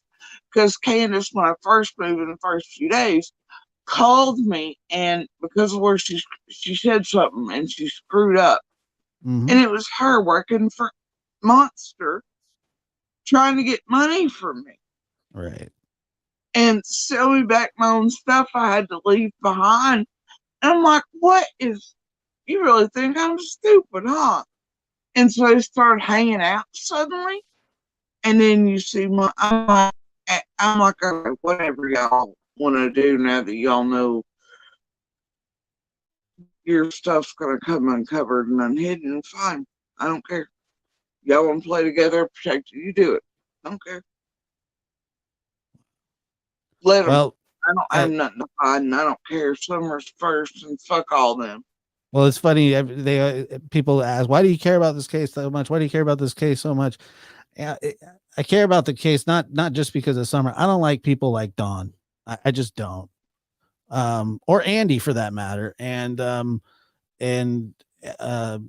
I truly feel that, I just know how they are. I just know how they are, you know?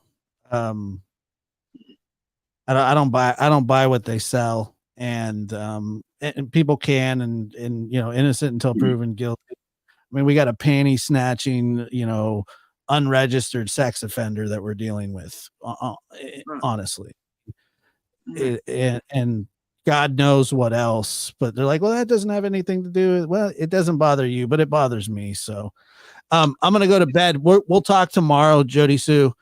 and I'll get Chris. And we'll have a conversation. Prayer guards, thank you for letting me up.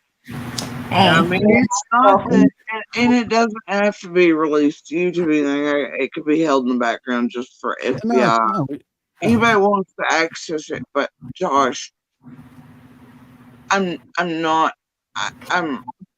They keep telling me, wait, these things will come, some go, but I'm getting to a point where I'm losing some things, and that's breaking my heart. But I'm afraid so much time will pass that I won't have as clear access as I have to this now, or something will happen to me health-wise, or another heart attack or something. Mhm. And that could be the thing. And I don't know that it's the thing, but maybe it's something. Well, And I just want all things placed somewhere or help clog out of my brain so they're always there for her and for investigators if they need them in some way. And I'm never so bold to think that I'm anything. Everything we've seen, witnessed, heard could be not a damn thing, Josh. But I bet we're at least part of the timeline, and I bet you that conversation of them coming down that driveway holds something. Just like I think that her changing her last name to Bly as soon as Summer vanishes isn't just a meh thing. Yeah, I think there's something to that, huh? Very much so, Josh.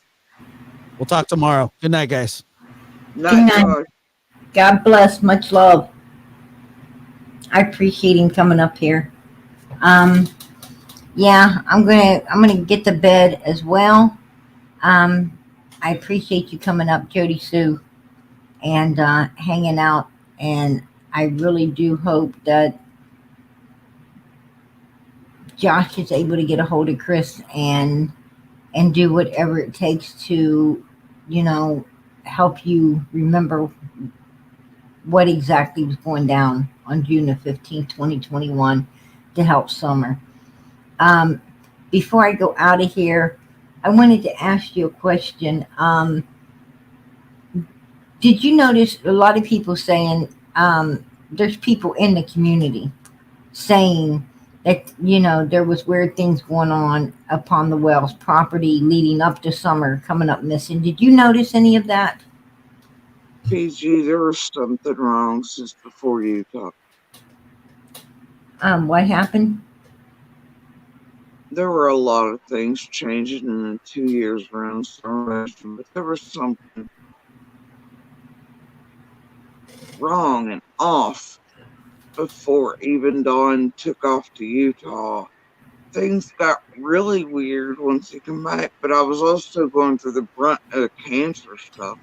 Yeah, And, true. and my pet dying, and Right. And I was trying to survive those moments, and the abuse was so bad with Monster at that point, and what Saul was doing, and Your life was kind of consumed to the point that you But really I was couldn't. digging. That's the thing. I was digging because I felt like something was wrong. But then also in those 2 years, weirdly enough, and I remember answering certain questions by certain teams or something.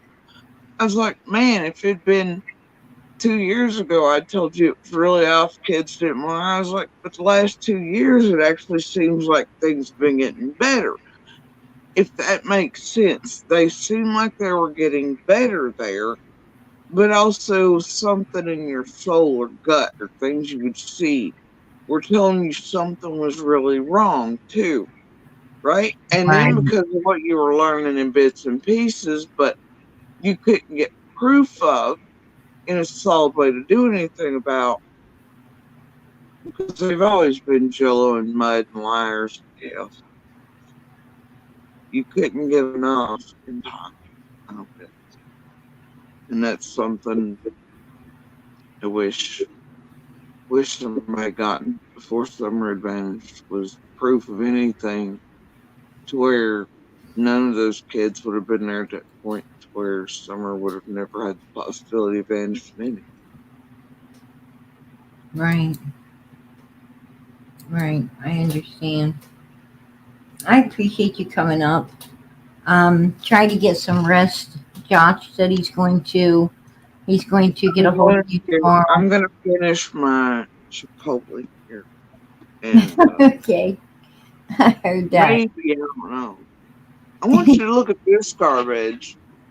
Little one, a bag of chips in case, like, and PJ. And I know I've got these poured out on a plate, but she split the chips with me. Look, PJ, you see, like there are like 6 chips on this plate. Man, they put 12 chips in a bag, and she pulled out the queso, and it was a cup like this big, and that's all. She's like, "What the hell they do tonight?" I was like, "I don't know." But I don't know, but we just got robbed, you know. I heard But that. that's what she wanted to go hang out, get out of here. So that's what we did today, and throughout the night till late. I understand that. And I made sure she was in bed and tucked in, and then I seen you were live, and you were talking about funnel cakes. Yeah. And that made me fix. Yeah. But I appreciate you having me. I didn't mean to derail you. Your live stream. That's what we're here for. That's what we're here for. Open panel every night. And I truly appreciate you coming up. God bless and much love. And you too, PG. Y'all share Summer's pick and info and stuff, please. And if you don't care, PG, will you ask if they'll share the DV Universal Hand Signal for help? Absolutely. And it's not just kidnapping, abduction, RASA can save so many people, including those who live alone, strokes. That And I hand think that's quite important right now in the it community. is important. It is. That's true. Those nonverbal or those disabled or anybody, it can save so many guys from so many situations. All right. Absolutely. All right, But Judy. anyway, I appreciate it, PG. You have a good night. You too, sweetie.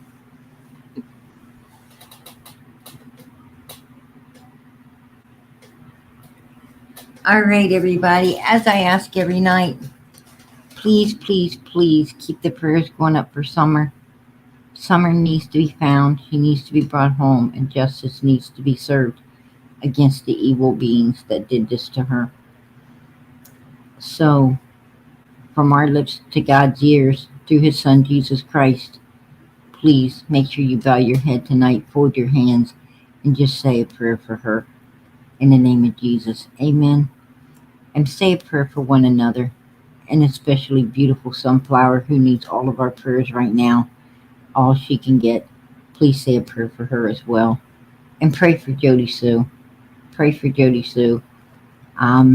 She's a beautiful person that's been through so much. And let us pray that God just lets an angel wrap their arms around her and let her know that, you know what, everything's going to be all right, right? Everything's going to be all right. And pray for one another. Let us pray for one another. I don't know what anybody needs in here, but God does. And I definitely pray that he answers all of our prayers in the name of his son, Jesus Christ. Amen. And I know he will. I know he will. If God don't answer your prayers, it's only because he's got something better for you. It's better. So I'm going to say good night. God bless. Much love. And I want you all to know how much I love and appreciate each and every one of you for being here supporting Summer Moon, Utah Wells. She is the victim. She's the one missing. And let us not ever forget that. Let us pray for that baby. Let us pray for her, because wherever she is, something heinous had to go down for them to be hiding it and covering it up like this. So let us please pray for her in the name of Jesus. Amen. Good night, everybody.